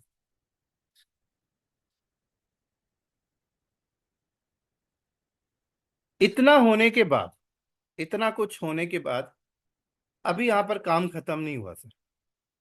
अब कहता है कि ये जो पॉड बना है, ये जो वर्चुअल कंप्यूटर बनी है, इसको सीएनआई के थ्रू जो आईपी दी गई है, इसको सीएनआई के थ्रू जो आईपी असाइन की गई है, अब क्लस्टर के अंदर ना उसकी राउटिंग भी करनी है। क्या करनी है? उसकी राउटिंग करनी है। राउटिंग क्यों करनी है? क्योंकि भाई अब ये तो बन चुका है, अब इस पे ट्रैफिक आएगी तो कैसे आएगी, दूसरे नोड को कैसे पता लगेगा कि ये एक नया पॉड आ चुका है, उसकी आईपी ये है। तो एक कॉमन राउटिंग यहाँ पे चल रही होती है। ये राउटिंग ठीक वैसी ही होती है जैसे फिजिकल नेटवर्किंग की राउटिंग होती है, बस ये राउटिंग सॉफ्टवेयर बेस्ड राउटिंग होगी यहाँ पर। तो पूरे क्लस्टर के अंदर आईपी टेबल राउटिंग चलती है। क्या चलती है? IP table. ठीक है। तो यहां पर इस नोड में जो पॉड बना है, जिसको आईपी ये मिली है ना, ये आईपी क्लस्टर के अंदर सब जगह अपडेट की जाती है। ठीक है। तो हर नोड में आईपी टेबल चल रहा होता है। क्या चल रहा होता है? हर नोड में आईपी टेबल चल रहा होता है। तो हर नोड को इन्फॉर्म की जाती है कि भाई ये आईपी आ चुकी है। एक मिनट रुको। हेलो। एक मिनट। मुझे लगता है ना 30 सेकंड का टाइम होता है, मैंने बोला होगा वो टाइप नहीं हो पाया होगा। वापस से नोट करो, 862094। 862094। हम्म।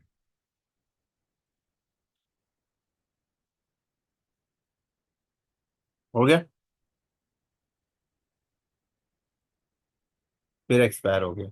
अब लिखना 810851। 810851।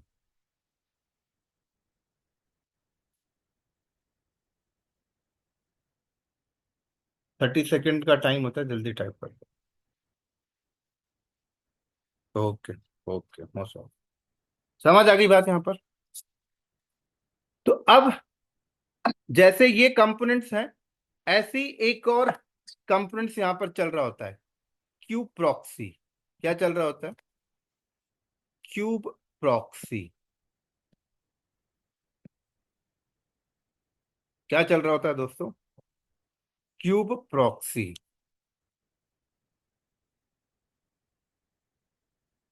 ठीक है।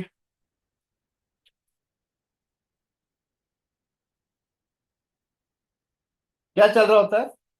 Cube proxy. तो क्यूब प्रॉक्सी, हर नोड में क्यूब प्रॉक्सी का एक कंपोनेंट चल रहा होता है, हर नोड में भी चल रहा होता है। जैसे क्यूबलेट चल रहा है, ऐसे क्यूब प्रॉक्सी और एक क्यूब प्रॉक्सी कंट्रोलर चल रहा होता है। ठीक है। तो हर नोड में आपका क्यूब प्रॉक्सी चल रहा होता है। अब यहां पर क्यूब प्रॉक्सी के थ्रू हर नोड के आईपी टेबल को अपडेट करवाया जाता है कि अच्छा ये आईपी आ चुकी, तो आईपी टेबल अपने अंदर राउटिंग कर लेता है क्यूब प्रॉक्सी के थ्रू। अब वैसे ही आपका एक और कंपोनेंट चल रहा होता है, कोर डीएनएस। क्या चल रहा होता है? Core DNS. क्या चल रहा होता है दोस्तों? Core DNS. कि जो पॉड आपके बन रहे हैं, उनको आईपी से एक्सेस ना करके आप एक नेम से एक्सेस कर सके। तो कोर डीएनएस एक डीएनएस सर्वर होता है जो जिसकी एंट्री हो रही होती है। अब मान लो आपकी कंपनी है HCL.com। तो ये जो पॉड बना, इस पॉड का नाम आपने क्या दिया? My first pod. ठीक है। तो उसकी एंट्री इस तरीके से हो जाती है। मान लो पॉड का नाम आपने दे दिया, पॉड की आईपी मान लीजिए ये है, इस तरीके से। या आप अपना कॉमन भी कर सकते हैं। डॉट नेम स्पेस कहाँ बना, डिफॉल्ट, और आगे pod.scl.com, ऐसे करके एंट्री हो गई डीएनएस में।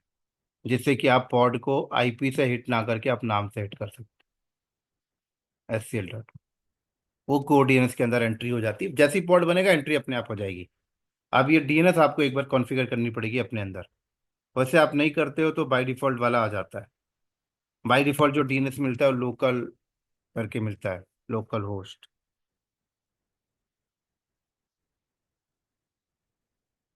ठीक है। तो अंडरस्टैंड करो, को डीएनएस होती है जहां पर आप डीएनएस सेटअप कर सकते हो कि क्लस्टर के अंदर जितने भी पॉड बनेंगे वो सारे इस डीएनएस में इस नाम से एंट्री हो जाएंगे। समझ आई sir?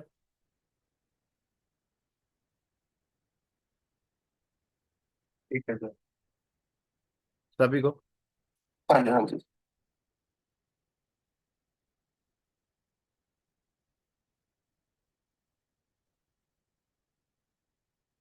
That naming part I didn't understand.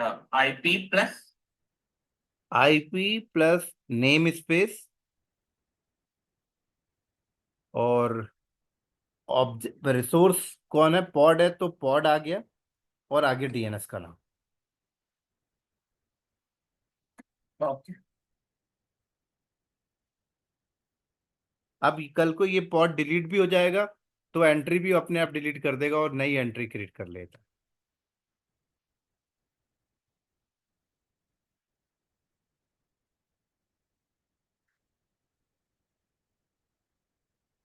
तो अब क्यूबरनेटिस में क्या होता है?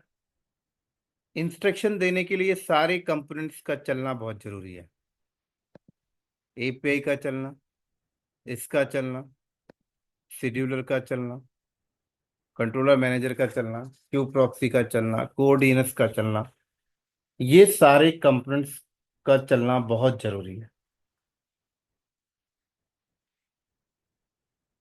वैसे मेजर जो कंपोनेंट्स हैं वो एपीआई और डेटाबेस। क्या है? एपीआई और database. This Cube proxy and core DNS are the same or different? Different. Q proxy का काम है कि जो भी पॉड आएगा उनकी आईपी को उठाना और हर नोड के आईपी टेबल में एंट्री कराना। ठीक है। कोर डीएनएस का काम है कि जो भी पॉड आएगा उनकी आईपी की एंट्री डीएनएस में करना, बस।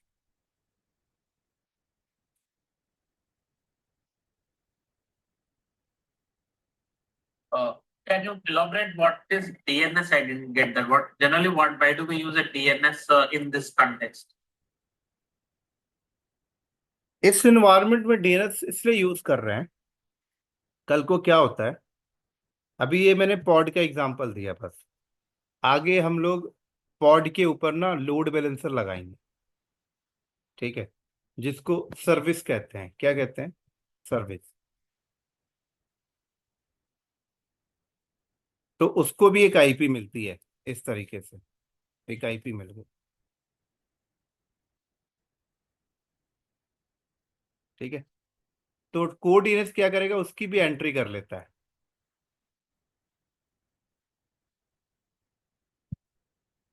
उसकी भी एंट्री इस तरीके से कर लेगा। सर्विस का नाम, मान लीजिए सर्विस का नाम आपने फ्रंट एंड दिया, नेम स्पेस, कौन से नेम स्पेस पे बना? SVC स्टैंड फॉर सर्विस, और आगे SCL.com।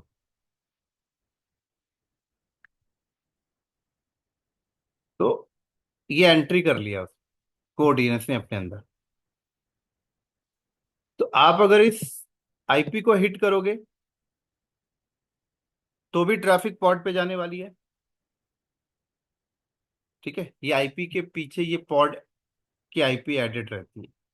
और भी अगर पॉड होंगे तो वो सारे पॉड भी इसके पीछे एडेड हैं, क्योंकि लोड बैलेंसर की आईपी है।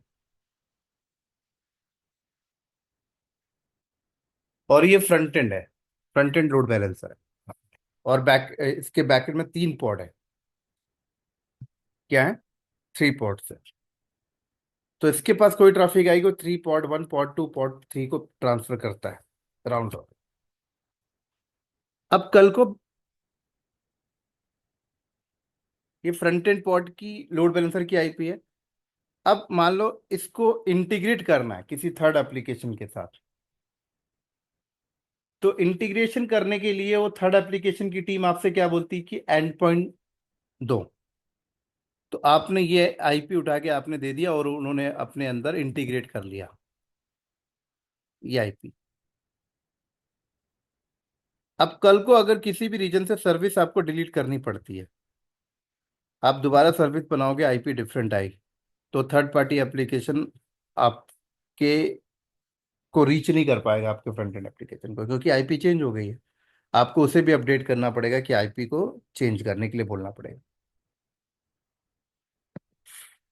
लेकिन अगर हम लोगों ने उसे आईपी ना दे के ये नेम दे दिया, frontend.default.svc.scl.com, और उसने अपने अंदर इंटीग्रेट के लिए एज एन एंड पॉइंट के लिए नाम यूज किया, ना कि आईपी, तो कल को अगर ये सर्विस किसी रीजन से ट्रबल शूट होने की वजह से हम इसको डिलीट करके दोबारा क्रिएट भी करते हैं ना, और सेम नाम रखते हैं, तो कोड इनस में एंट्री वो सेम नाम की आएगी।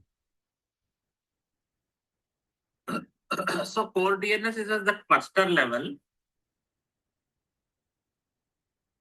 बिल्कुल sir, cluster level. Oh, okay. ये ठीक है, Yes, yes. सभी को क्लियर है ना? हाँ जी। तो क्यूबरनेटिस एक प्रकार से देखा जाए तो एक ऑपरेटिंग सिस्टम के अंदर इटसेल्फ आप एक डेटा सेंटर तैयार कर रहे हो। और एक डेटा सेंटर तो को तैयार करने के लिए नेटवर्किंग भी चाहिए, डीएनएस भी चाहिए, डीएनएस सर्वर चाहिए। तो ये डीएनएस सर्वर है एक प्रकार से, बट वो सिर्फ आपके क्लस्टर के अंदर ही यूज हो रहा है, बाहर नहीं। बाहर के लिए तो एक्सटर्नल डीएनएस सर्वर। तो बाहर के लिए क्या है? External DNS server. ठीक है। तो अभी मोटा मोटी क्या समझना है? कल हमने क्या देखा? हमने देखा कि अपने एक प्रोसेस को रन करने के लिए हम रन सी को इंस्ट्रक्शन दे देते थे और कर दिए थे। लेकिन एक बहुत बड़े इन्वायरमेंट की जब बात करें, जहां पर 1 लाख प्रोसेस कंटेनर के अंदर चल रहे हैं, 1 लाख प्रोसेस, 2 लाख प्रोसेस कंटेनाइज है, और कोई प्रोसेस कहीं चल रहा है, नोड फेल हो तो वापस रिक्रिएट हो जाए, तो वहां तो ऐसा नहीं चलेगा ना कि मैनुअल जाके रन सी से हम लोग बना रहे हैं। वहां तो डॉकर, कंपनी का डॉकर फॉर्म भी फेल हो जाता है। तो बहुत बड़ा इन्वायरमेंट, एक बड़े ऑर्गेनाइजेशन पे, एक बड़े इन्वायरमेंट पे जो आर्किटेक्चर है वो क्यूबरनेटिस का ही परफेक्ट है। तो बेसिकली हम यहाँ पर क्या कर रहे हैं कि अपने ही इंस्ट्रक्शन, हमारा जो टास्क है, हमारा जो प्रोसेस है, वो हम खुद नहीं जाकर चला रहे, हम क्यूबरनेटिस को बोल रहे हैं। अब क्यूबरनेटिस की रिस्पॉन्सिबिलिटी होती है कि उसे रन करना। लेकिन क्यूबरनेटिस रन कब करता है? जब हम क्यूबरनेटिस का आर्किटेक्चर सेट करते हैं। तो ये आर्किटेक्चर था जो इस तरीके से है। कुबरनेटिस आपके, आप जो कुबरनेटिस को इंस्ट्रक्शन देते हो, उस कुबरनेटिस उस इंस्ट्रक्शन को इस तरीके से जाकर हो आपके ऑपरेटिंग सिस्टम के अंदर जाकर उस प्रोसेस को चलाता है एज एन आइसोलेटेड एनवायरनमेंट में। अभी इसमें बहुत सारी चीजें और भी हैं। ठीक है, जैसे कि अब आपके पॉड्स तो बन गए, पॉड पे ट्रैफिक कैसे लाएंगे, उन पॉड को स्टोरेज कैसे देना है, उन पॉड की सिक्योरिटी कैसे देखनी है, कि कल को अगर कोई आपके प्रोसेस को ही हैक कर लिया तो वो आपके पूरे इंटायर द क्लस्टर को डिस्ट्रॉय कर सकता है, क्योंकि प्रोसेस जब चल रहा होता है तो ऑपरेटिंग सिस्टम की फाइलें यूज करता है, वो वॉल्यूम यूज करता है, वो रैम यूज करता है, सीपीयू यूज करता है, लाइब्रेरी यूज करता है, ऑपरेटिंग सिस्टम का एक एनवायरनमेंट यूज कर रहा होता है। तो हैकर आपके प्रोसेस को भी हैक कर लेते हैं, एक पीआईडी को भी हैक करके बहुत कुछ डिस्ट्रॉय कर सकते हैं। तो उन्हें सिक्योर कैसे करना है वो क्यूबरनेटिस आपको बताएगा।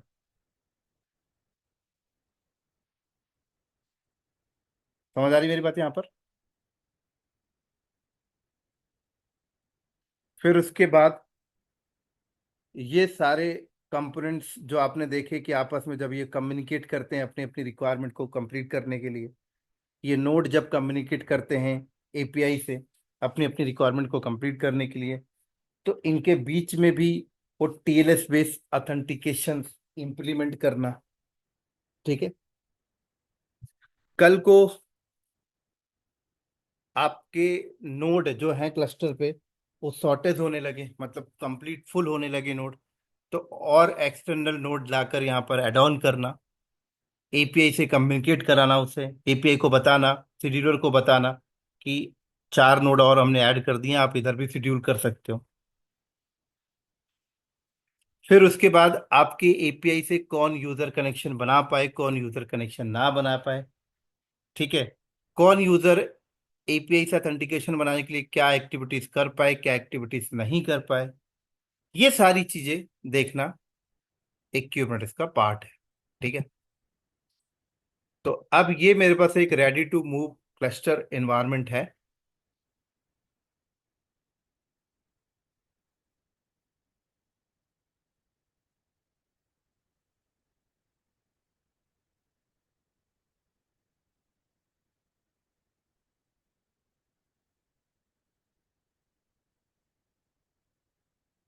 एक मिनट, ये हैंग हो गया।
सर 1 मिनट में आएगा।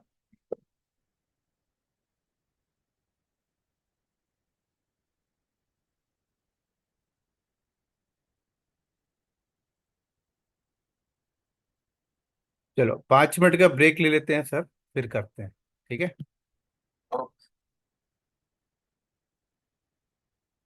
5 मिनट के बाद जस्ट मिलते हैं।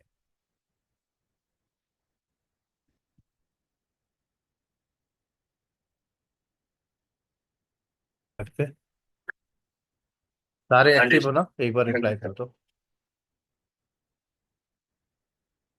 यस। ओके। ओके। तो अब क्यूबरनेटिस इंजीनियर की रिस्पॉन्सिबिलिटी बता देता हूँ। ठीक है।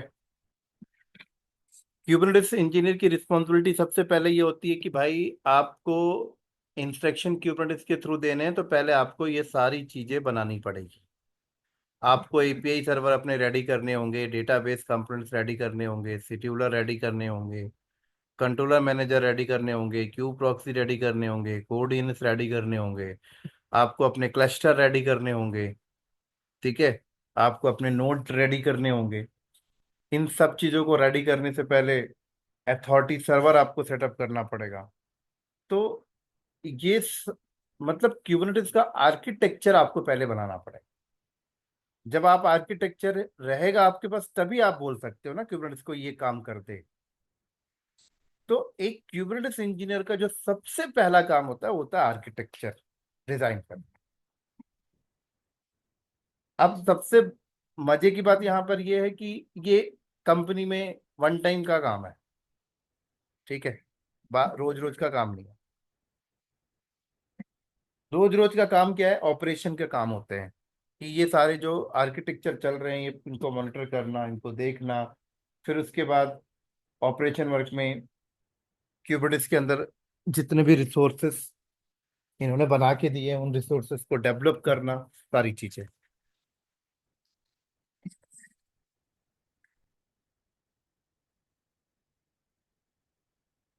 तो सबसे पहला हमारा काम है क्यूबिडिस क्लस्टर सेटअप करना। सबसे पहला काम, सबसे पहला टॉपिक हमारा क्या है, क्यूबिडिस क्लस्टर सेटअप।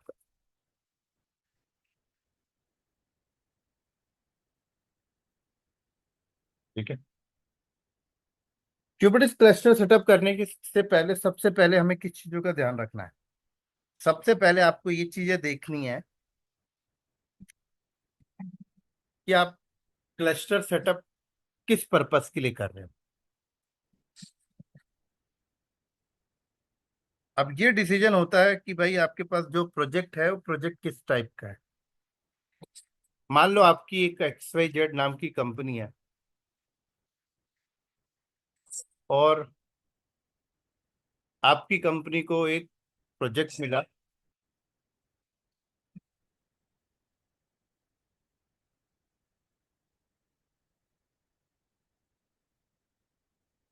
और प्रोजेक्ट में यहाँ पर क्या है, ऐसे समझ लेते हैं कि एक XYZ नाम की कंपनी है जिनके होटल का बिजनेस है। ठीक है, और यूएसए में इनके होटल्स हैं और ऑलमोस्ट समझ लो 150 होटल्स हैं सिटी में, और हर होटल में 1000 रूम्स हैं। ठीक है,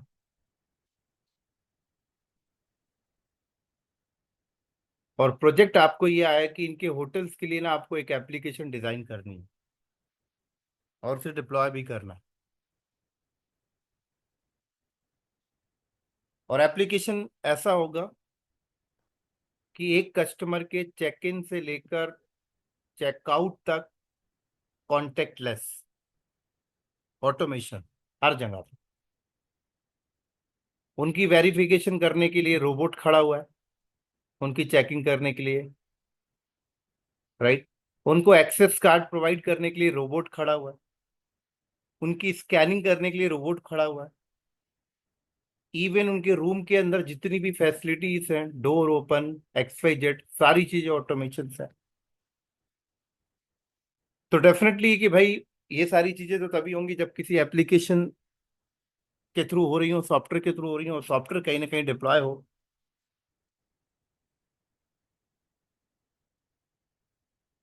और सॉफ्टवेयर डिप्लॉय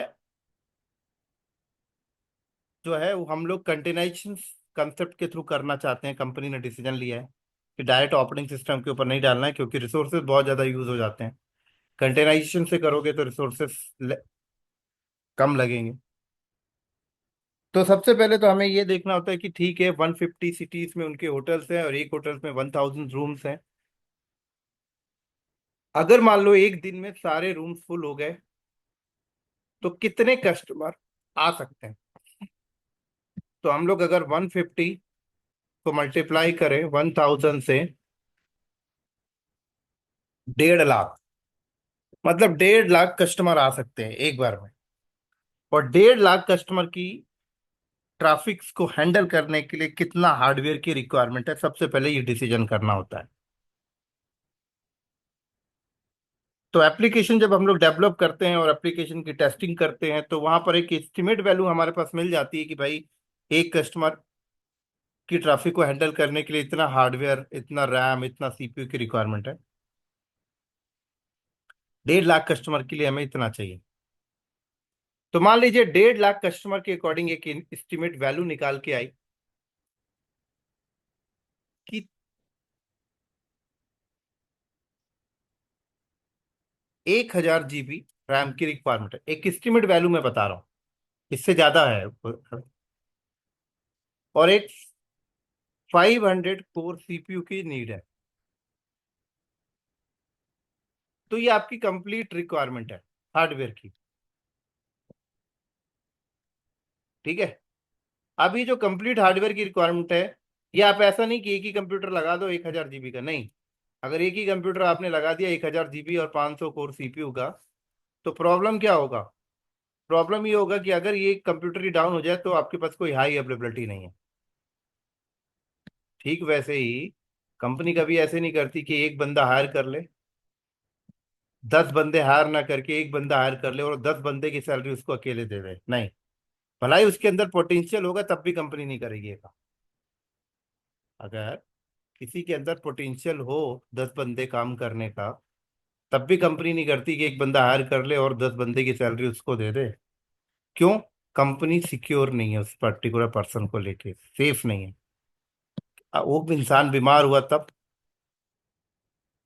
वो इंसान अनअवेलेबल है तब कंपनी क्या बोलती है कि एक काम करो, 10 बंदे हायर कर लो। भला ही पोटेंशियल कम हो, कोई दिक्कत नहीं, 10 बंदे हायर कर लो, जिससे कंपनी एक सेफ रहेगी कि अगर 2-4 छुट्टी में रहेंगे तब भी कुछ तो अवेलेबल है। तो वैसे ही होता है, एक सर्वर नहीं लगाएंगे पूरा। 1000 GB की रिक्वायरमेंट है, 500 कोर सीपीयू की रिक्वायरमेंट है, तो हम लोग यहाँ पर मल्टीपल सर्वर्स लगाएंगे। जैसे 1000 GB के अकॉर्डिंग मान लो यहाँ पर 5 सर्वर हमने लगा लिया, 200 GB के, इस तरीके से। और 120 कोर सीपीयू के अकॉर्डिंग हमने 5 लगा लिया। तो हमारे पास कितने? 5 नोड आ गए। अब हमें इन 5 नोड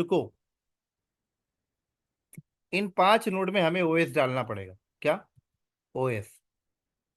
हर 5 नोड में ओएस डालना पड़ेगा आप पहले। हर 5 नोड में आप क्या डालोगे? ओएस डालोगे। अब 5 नोड में किसी एक नोड को लीडर बनाओगे। भाई जब 10 बंदे हैं तो एक लीडर होगा। किसी एक नोड को लीडर बनाओगे। जिस नोड को लीडर बनाते हो उस नोड को हम लोग क्या कहते हैं? उस नोड को हम लोग कहते हैं मास्टर नोड। ठीक है। अब ऑपरेटिंग सिस्टम हमने डाल दिया। ऑपरेटिंग सिस्टम डालने के बाद हमें हर नोड में आईपी कॉन्फ़िगर करनी पड़ेगी। क्या करनी पड़ेगी? आईपी कॉन्फ़िगर करनी पड़ेगी। आईपी कॉन्फ़िगरेशन करने से पहले हमें यहाँ पे फिजिकल स्विच चाहिए, फिजिकल स्विच चाहिए, फिजिकल राउटर चाहिए, फिजिकल फायरवॉल चाहिए। हमें यहाँ पर आईएसपी से कनेक्शन लेनी पड़ेगी पहले। कोई भी एक आईएसपी से ले लो, एयरटेल, वोडाफोन, रिलायंस, जियो, टाटा। उससे आप एक कनेक्शन लोगे तो वो आपके इधर एक राउटर लगाएगा, इधर एक राउटर लगाएगा, जिसके थ्रू पूरी कनेक्टिविटी बनेगी। मतलब फिजिकल नेटवर्किंग करनी पड़ेगी। क्या करनी पड़ेगी? फिजिकल नेटवर्किंग करनी होगी सर। ये आपका राउटर है, स्विच है। और इस राउटर और स्विच के थ्रू आपके ये नोड कनेक्टेड हो जाएंगे। ठीक है। और आने वाले टाइम में और भी जो नोड आएंगे वो यहीं से कनेक्टेड रहेंगे। ये राउटर है, स्विच है, ये फायरवॉल है, ये आईएसपी का राउटर है। उसके बाद आप हर नोड में आईपी कॉन्फ़िगर करोगे। यहाँ पर आप आईपी कॉन्फ़िगर करोगे, यहाँ पर आप आईपी कॉन्फ़िगर करोगे, यहाँ पर आप आईपी कॉन्फ़िगर करोगे, यहाँ पर आप आईपी कॉन्फ़िगर करोगे। अब एक चीज है यहाँ पर है कि ये काम आपका नहीं है, ये क्यूबिटिस बंदे का काम नहीं है कि ये मशीन तैयार करना, ओएस डालना, ये नेटवर्किंग करना, आईपी डालना, ये कुबरनेटिस इंजीनियर का काम नहीं है। ये कौन करेगा? ये नेटवर्किंग की टीम कर रही होगी, जो भी नेटवर्क की टीम आपकी कंपनी में होगी वो करेगी। आप उनको बोलोगे कि हमें एप्लीकेशन डिप्लॉय करने के लिए हमें कुबरनेटिस का क्लस्टर सेटअप करना है, तो हमें ये इतनी मशीनें चाहिए, इस आईपी के साथ चाहिए, इस ओएस के साथ चाहिए, ये नेटवर्किंग चाहिए। तो जो आईटी की टीम होगी वो आपके लिए सर्वर बना के रखेगी, आईपी डालेगी। नेटवर्किंग की टीम आपके लिए स्विच, राउटर, आईएसपी से कनेक्शन लेके तैयार करेगी। आईटी के बंदे आपस में सारे सर्वर को पिंग पुंग करके दिखा देंगे। उसके बाद इस ऑपरेटिंग सिस्टम के ऊपर जितने भी फायरवॉल से रिलेटेड सर्वर हार्डनिंग करनी है वो कंपनी करवाएगी। वो सब करने के बाद अब क्यूबरनेटिस की टीम का काम होगा कि अपने कंपोनेंट्स यहाँ पर लोड करना, आर्किटेक्चर वाले। कौन से कंपोनेंट्स? जो मैंने यहाँ पे बताए हैं आपको, ये कंपोनेंट्स। कहाँ चले गए? ये कम लोड करना। लेकिन कई बार ऐसा होता है कि आप ही प्रोजेक्ट मैनेजर हो, आपके कोई सारी रिस्पॉन्सिबिलिटी दी गई है सब काम करने के लिए। तो या तो आपके पास नेटवर्किंग की स्किल्स पहले से है, तो सीसीएनए सीसीएनपी की, तो आप ये काम पहले कराओगे। या फिर आप कंपनी को बोल सकते हो कि एक मेरे को सीसीएनए सीसीएनपी का बंदा चाहिए, क्योंकि मुझे ये प्रोजेक्ट के लिए ये सारी चीज़ों की रिक्वायरमेंट पड़ रही है। वो आपको दे देंगे हायर करके, या फिर आप किसी वेंडर से करवा लो। ठीक है। तो कुबरनेटिस सेटअप करने से पहले प्री रिक्विजिट मैं बता रहा हूँ। ऑन प्रेमाइसिस में अगर आपकी बात आती है कि ऑन प्रेमाइसिस में नहीं, एडब्ल्यूएस क्लाउड में जाके इंफ्रास्ट्रक्चर लेना है, तो वहां पर भी जाके वीपीसी बनाना पड़ेगा, ये मशीनें बनानी पड़ेगी, आर्किटेक्चर आपको बनानी पड़ेगी वहां पर भी। आपकी कंपनी बोलती है नहीं इंफ्रास्ट्रक्चर अजूर क्लाउड में होगा, तो अजूर क्लाउड में सब करवाना पड़ेगा आपको। ये सब होने के बाद अब कुबरनेटिस बंदे का काम होता है कि ठीक है, अब ये सारे अपने आर्किटेक्चर लोड करना, एपीआई सेटअप करना, डेटाबेस सेटअप करना, शेड्यूलर सेटअप करना, कंट्रोलर मैनेजर सेटअप करना, क्यू प्रॉक्सी सेटअप करना, कोड डीएनएस सेटअप करना, ये सब सेटअप करोगे तभी तो आप इंस्ट्रक्शन दे पाओगे कुबरनेटिस को। कंटेनर डी लोड करना, सारी चीजें। तो अब बात आती है कि क्यूबरनेटिस आर्किटेक्चर सेटअप करने के लिए दो मेथड होते हैं। एक होता है control plane method, control plane method, और एक है आपके पास हार्डवे मेथड। आप कौन से मेथड से करना चाहते हैं? एक आपका होता है सर कंट्रोल प्लेन मेथड, और एक होता है हार्डवे मेथड।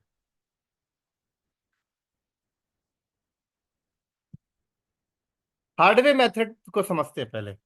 हार्डवे मेथड क्या कहता है? कहता है क्यूबरनेटिस का ये जो आर्किटेक्चर पीछे वाले डायग्राम में है, कह रहा है ये करने के लिए ये आप करना है चाहते हो। आप अगर ये सारी चीजें मैनुअल सेटअप करते हो तो इसको हार्डवेयर मेथड कहते हैं। मैनुअल सेटअप में क्या करना पड़ता है कि आपको सबसे पहले सर्टिफिकेट अथॉरिटी सर्वर बनाना पड़ता है। क्या? सर्टिफिकेट अथॉरिटी सर्वर आपको बनाना पड़ता है। या आपकी कंपनी ये भी कर सकती है कि कोई थर्ड पार्टी वेंडर से ले ले सर्टिफिकेट अथॉरिटी सर्वर, लेकिन प्राइवेट है सब कुछ, तो थर्ड पार्टी से लेने की जरूरत नहीं है, क्योंकि अगर पब्लिकली कनेक्शन बनाना है तो थर्ड पार्टी से ले लीजिए, जैसे डीएनएस के केस में। और आपका ये लोड बैलेंसर के केस में जहां से पब्लिक ट्रैफिक आती है तो वहां पर थर्ड पार्टी चलता है। लेकिन जब बात आती है कि टोटली प्राइवेट होगा, तो वहां पर self sign certificate authority server बनाए। ठीक है। तो वहां पर हम एक की हमने खुद बनाना पड़ेगा, फिर उसकी सीआरटी हमें बनानी पड़ेगी। ठीक है। फिर सेल्फ साइन करेंगे तो हमारे पास एक CA.CRT निकल के आ गई।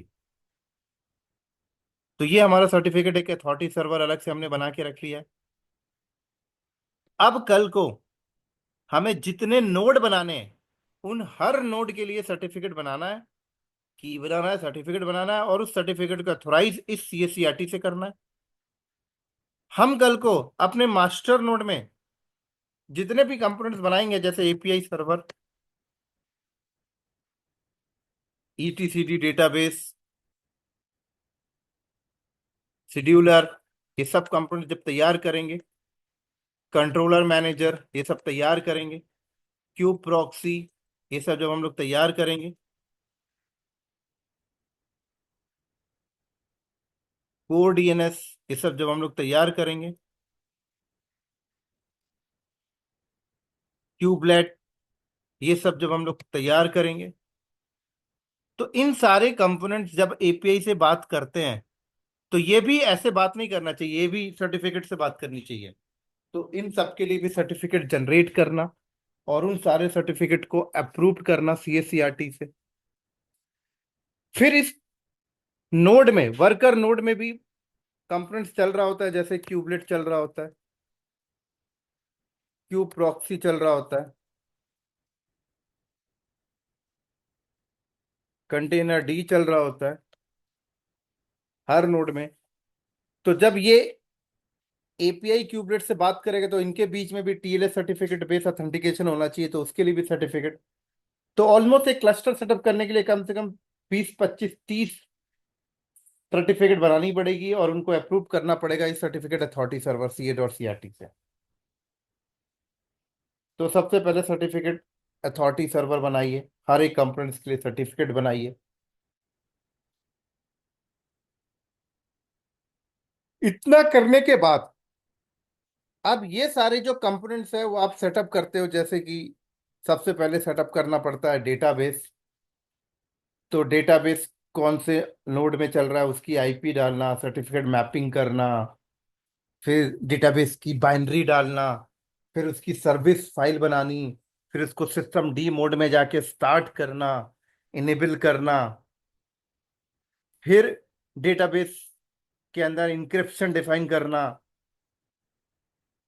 तो ये पूरा एक डेटाबेस हम लोग मैनुअल जब कॉन्फ़िगरेशन करते हैं, फिर एपीआई को कॉन्फ़िगर करना, एपीआई की सर्टिफिकेट इंटीग्रेट करना, एपीआई का एड्रेस बताना, एपीआई का और डेटाबेस के साथ इंटीग्रेशंस बनाना, डेटाबेस एपीआई की सर्विस फाइल बनाना, एपीआई को सिस्टम डी मोड में स्टार्ट करना, इनेबल करना, एपीआई और डेटाबेस के बीच में जब डेटा ट्रांसफर होगा तो इंक्रिप्टेड फॉर्मेट में होना।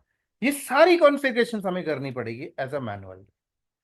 वैसे ही शेड्यूलर को तैयार करना, कंट्रोलर को तैयार करना, फिर वर्कर नोट तैयार करना। तो ये सब जब हम लोग मैनुअल करते हैं, तो वि- हम लोग इसको कहते हैं हार्डवे मेथड। क्या कहते हैं सर? हार्डवे मेथड। ठीक है। ये बहुत पेनफुल जॉब है सर, बहुत पेनफुल जॉब है, लेकिन इसको एक बार किसी ने कर लिया ना, तो उस बंदे को क्यूबरनेटिस का आर्किटेक्चर पूरी जिंदगी के लिए क्लियर हो जाएगा। एक बार ये आर्किटेक्चर कैसे कैसे बनता है, कैसे कैसे बैकएंड में ये काम करते हैं, ये एक दूसरे से कैसे इंटीग्रेट होते हैं, इंटीग्रेट होंगे तभी तो कम्युनिकेट कर पाता है ना, तभी तो चेन बनती है कि ये इसको गया, ये इसको गया, इसको गया, ये आपस में इंटीग्रेट करना। ये सब मैनुअल एक बार हमने कर लिया, हार्डवेयर मेथड से कर लिया, तो आपका बहुत कंसेप्ट क्लियर हो जाता है। दूसरा मेथड होता है कंट्रोल प्लेन मोड, जहां पे करना कुछ नहीं होता। क्यूबरनेटिस वालों ने एक स्क्रिप्ट आपको दे दी है, क्या? Cube ADM init command. अब कहा जाता है कि आप ये कमांड रन कर दो, ये कमांड आपके लिए सारे कंपोनेंट्स तैयार करके दे देता है।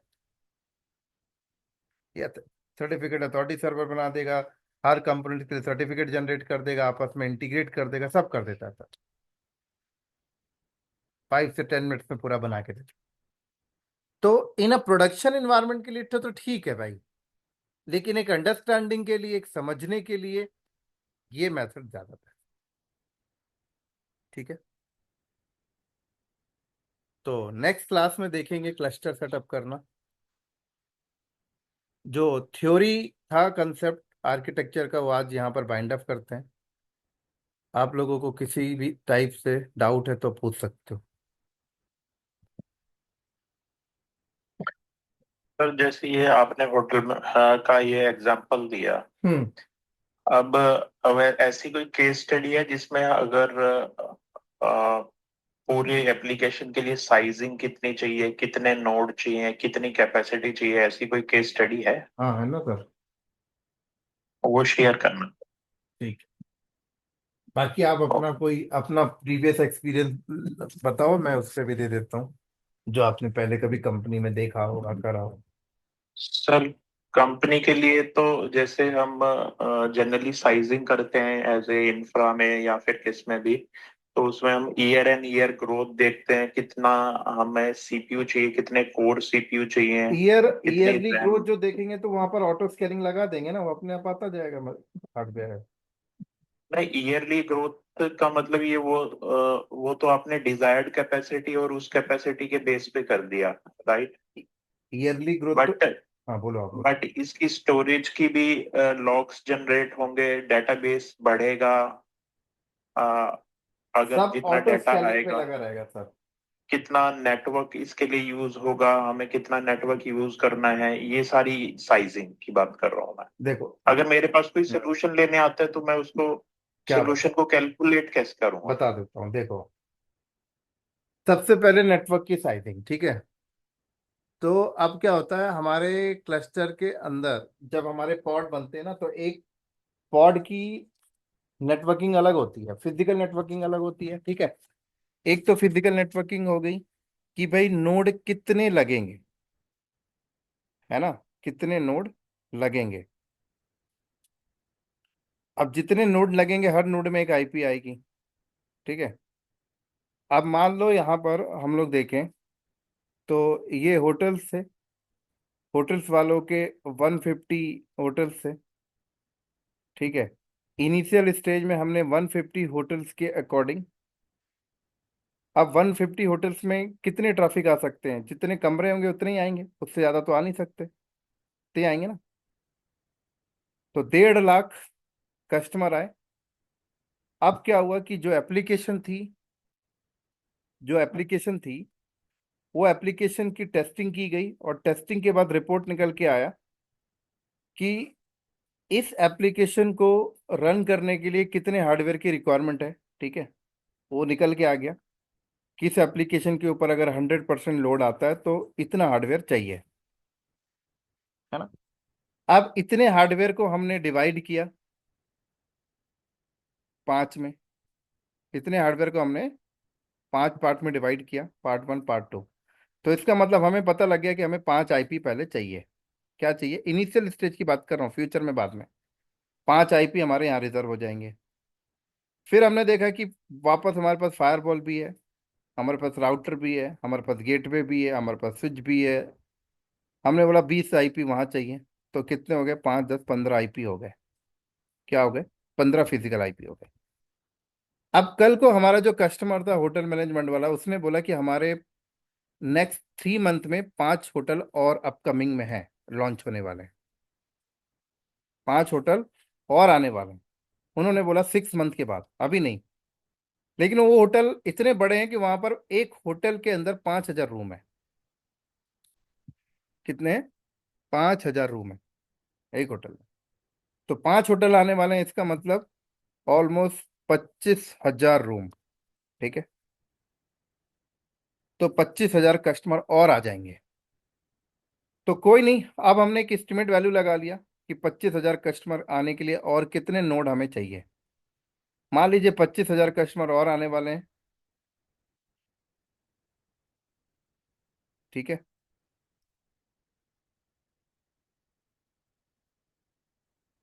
अब 25,000 कस्टमर के लिए हमने बोला कि 3 मशीन और चाहिए होगा बाद में। तो अब हमने देखा यहाँ पर कि भाई हमने फ्यूचर में नेक्स्ट ईयर, नेक्स्ट 6 मंथ के बाद हमें 3 मशीन और चाहिए, मतलब 3 आईपी और चाहिए, 3 आईपी हमें और चाहिए। तो हमने यहाँ पर जो सबनेटिंग करेंगे आईपी को लेके, वो एक्स्ट्रा करेंगे, क्या करेंगे, 3 और करके। फिर एक होप दिखती है कि कस्टमर जो हमारा है उसके बहुत सारे प्री लॉन्च होटल्स है कंटिन्यूसली, और ऐसे ही हमने अदर वेंडर की भी होटल्स उठा रखे हैं, XYZ। तो हम लोग के यहाँ पर आईपी जो निकाल के चलेंगे, वो किस लेवल पे निकाल के चलेंगे कि नेक्स्ट 2 इयर्स 3 इयर्स तक हमारे आईपी शॉर्टेज नहीं होनी चाहिए, बार बार हमें सबनेटिंग नहीं करनी चाहिए। तो इस तरीके से एक प्री प्लानिंग के साथ आप कम से कम 500 आईपी की सबनेटिंग को लेकर चलोगे,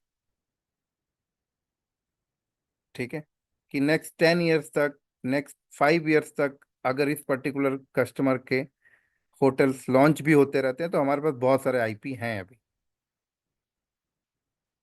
तो ये तो हो गई आपकी आईपी का फ्यूचर प्लानिंग।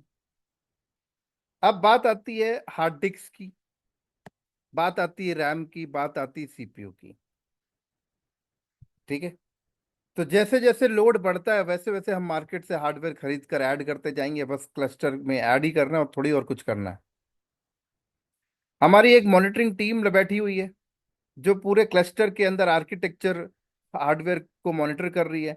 वहां पर हम लोगों ने अलर्ट लगा रखा है कि अगर इन हार्डवेयर के सारे क्लस्टर, पूरे एक क्लस्टर के नोड के अंदर जितने भी हार्डवेयर हैं उन सारे हार्डवेयर की मॉनिटरिंग कर रहे हैं। अगर इनका सीपीयू 70% पहुंच जाता है, इनका रैम 70% पहुंच जाता है, इनकी डिस्क 70% पहुंच जाती है, तो तुरंत एक आर्किटेक्चर टीम को नोटिफाई करना और उनको बता देना कि आप देखो आपका हार्डवेयर का जो सीपीयू है, रैम है, वो 70% तक यूटिलाइज हो चुका है, अब नेक्स्ट फ्यू मंथ में आपको हार्डवेयर अपग्रेड करना होगा। तो एक प्लानिंग के साथ नोटिफिकेशन चली गई, ठीक है भाई, कोई दिक्कत नहीं, एग्जिस्टिंग हार्डवेयर को छेड़छाड़ नहीं करेंगे, नया मशीन मार्केट से खरीदा और क्लस्टर पे ऐड कर दिया। तो अब क्या हुआ, बैलेंस हो गया। तो प्रॉपर ऑब्जर्वेशन यहाँ पे चलती रहेगी सारी चीजें इस तरीके से, समझ आई। अगर ये ठीक। फिजिकल नहीं है, अगर आपने क्लाउड वगैरह में लगा रखा है तो क्लाउड में तो कोई चिंता ही नहीं है, वहां पर ऑटोमेटिक नोड स्केल हो जाएंगे, नोड स्केल डाउन हो जाएंगे, सारी चीज हो जाएंगी। तो ये हो गई फिजिकल की प्लानिंग। अब बात करते हैं वर्चुअल की प्लानिंग। जो पॉड होते हैं, हर पॉड को एक आईपी मिलती है, तो पॉड की नेटवर्किंग अलग डिसाइड करनी पड़ती है हमें, ठीक है। अब कितने प्रोसेस चलेंगे पूरे क्लस्टर के अंदर, पता लगता है इनिशियल स्टेज में 10,000 प्रोसेस चलते हैं, 10,000 प्रोसेस चल रहे हैं, तो 10,000 आईपी हमें चाहिए। तो क्लस्टर के अंदर जो हम लोग नेटवर्किंग करेंगे वो 10,000 आईपी की इनिशियल स्टेज में करेंगे, कम से कम 10 लाख के अकॉर्डिंग कर लेंगे। तो एक ऐसे प्रिडिक्शन लेके चलते हैं। अब मान लो 500 आईपी हमने फिजिकल किया था, ये पूरा शॉर्टेज हो जाता, पूरा हो जाता, तो फिर उसके बाद एक ही सवाल आता है कि भाई री सेटअप करना, ठीक है, होता है ना। जैसे कि यार 500 के हिसाब से पूरा फुल हो गया, अब क्या कर रहे हैं, अब दोबारा से सेटअप चल रहा है अलग से, और इसको हटा देंगे ये हार्डवेयर को। जैसे एचसीएल में आपने देखा होगा कि एचसीएल की ऑफिस पहले नोएडा में 16 में थी, अब उन्होंने देखा एम्प्लॉय फुल हो गए, तो उन्होंने 126 में जाके नई ऑफिस डाल दी, और इतनी बड़ी डाल दी कि अभी इतने भी एम्प्लॉय आए 10 साल तक तब भी वहां पे उनके पास सीटिंग अरेंजमेंट बहुत है अभी। गलत बोल रहा हूँ? हाँ जी सर। विकास, ठीक है। ठीक है सर। हाँ जी हाँ। तो इस तरीके से करेंगे, पूरी प्लानिंग प्लॉटिंग करके चलते हैं। और कोई doubt? Okay. So next week we'll be doing a manual setup of this cluster. Yes. Okay.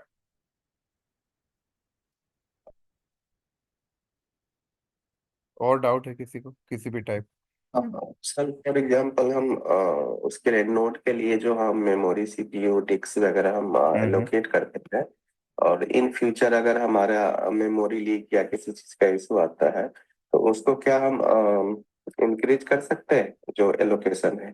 अगर देखो मार्केट से फिजिकल खरीद के लगाया है, ठीक है, हाँ, तो हाँ, पॉसिबल तो नहीं है। हम्म, ऑन प्रोमाइसिस है, प्राइवेट है, तो पॉसिबल नहीं है, लेकिन अगर क्लाउड में रखा है तो पॉसिबल है, उसको इंक्रीज कर सकते हैं क्लाउड की वीएम का। Okay okay. हाँ, और अगर क्लाउड की वीएम या आपकी वर्चुअलाइजेशन सर्वर के ऊपर वीएम है, ओपन स्टैक के ऊपर है, तो कर सकते हैं, नो डाउट।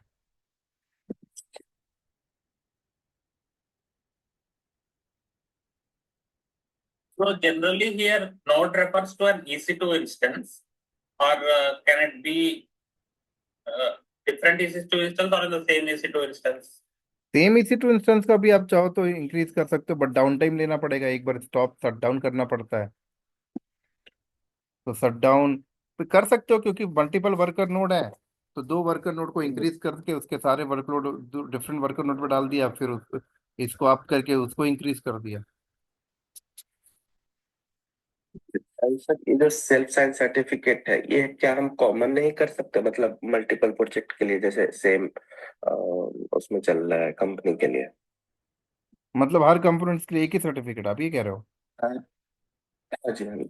नहीं, सबका अपना अपना आइडेंटिटी होगा ना सर, फिर रिकॉर्ड कैसे हाँ, मेंटेन करोगे?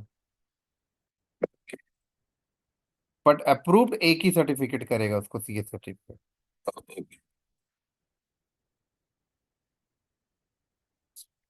एंड कंची सर, जैसे हमारे पास यहाँ पे 400 सर्वर्स है, तो आपने हम्म। बोला कि वो जैसे होम डायरेक्टरी के अंदर जाके जो कॉन्फ़िग है, वो इंस्ट्रक्शन पास करता है कि कौन से नहीं नहीं नहीं होस्ट नहीं, नेम से कनेक्ट करना 400 है। सर्वर पे ये नहीं करते सर।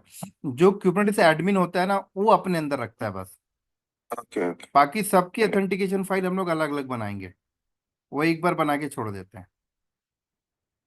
ओके। उस सर्वर्स के अंदर ही होगा जो आप, जो हाँ, VM है हमारे उसके अंदर ही उसके होगा। अंदर ही होगा।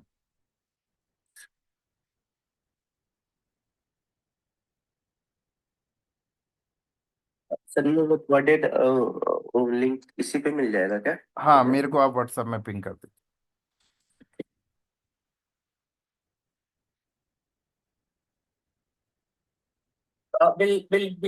Will there be a recording of this one after this course?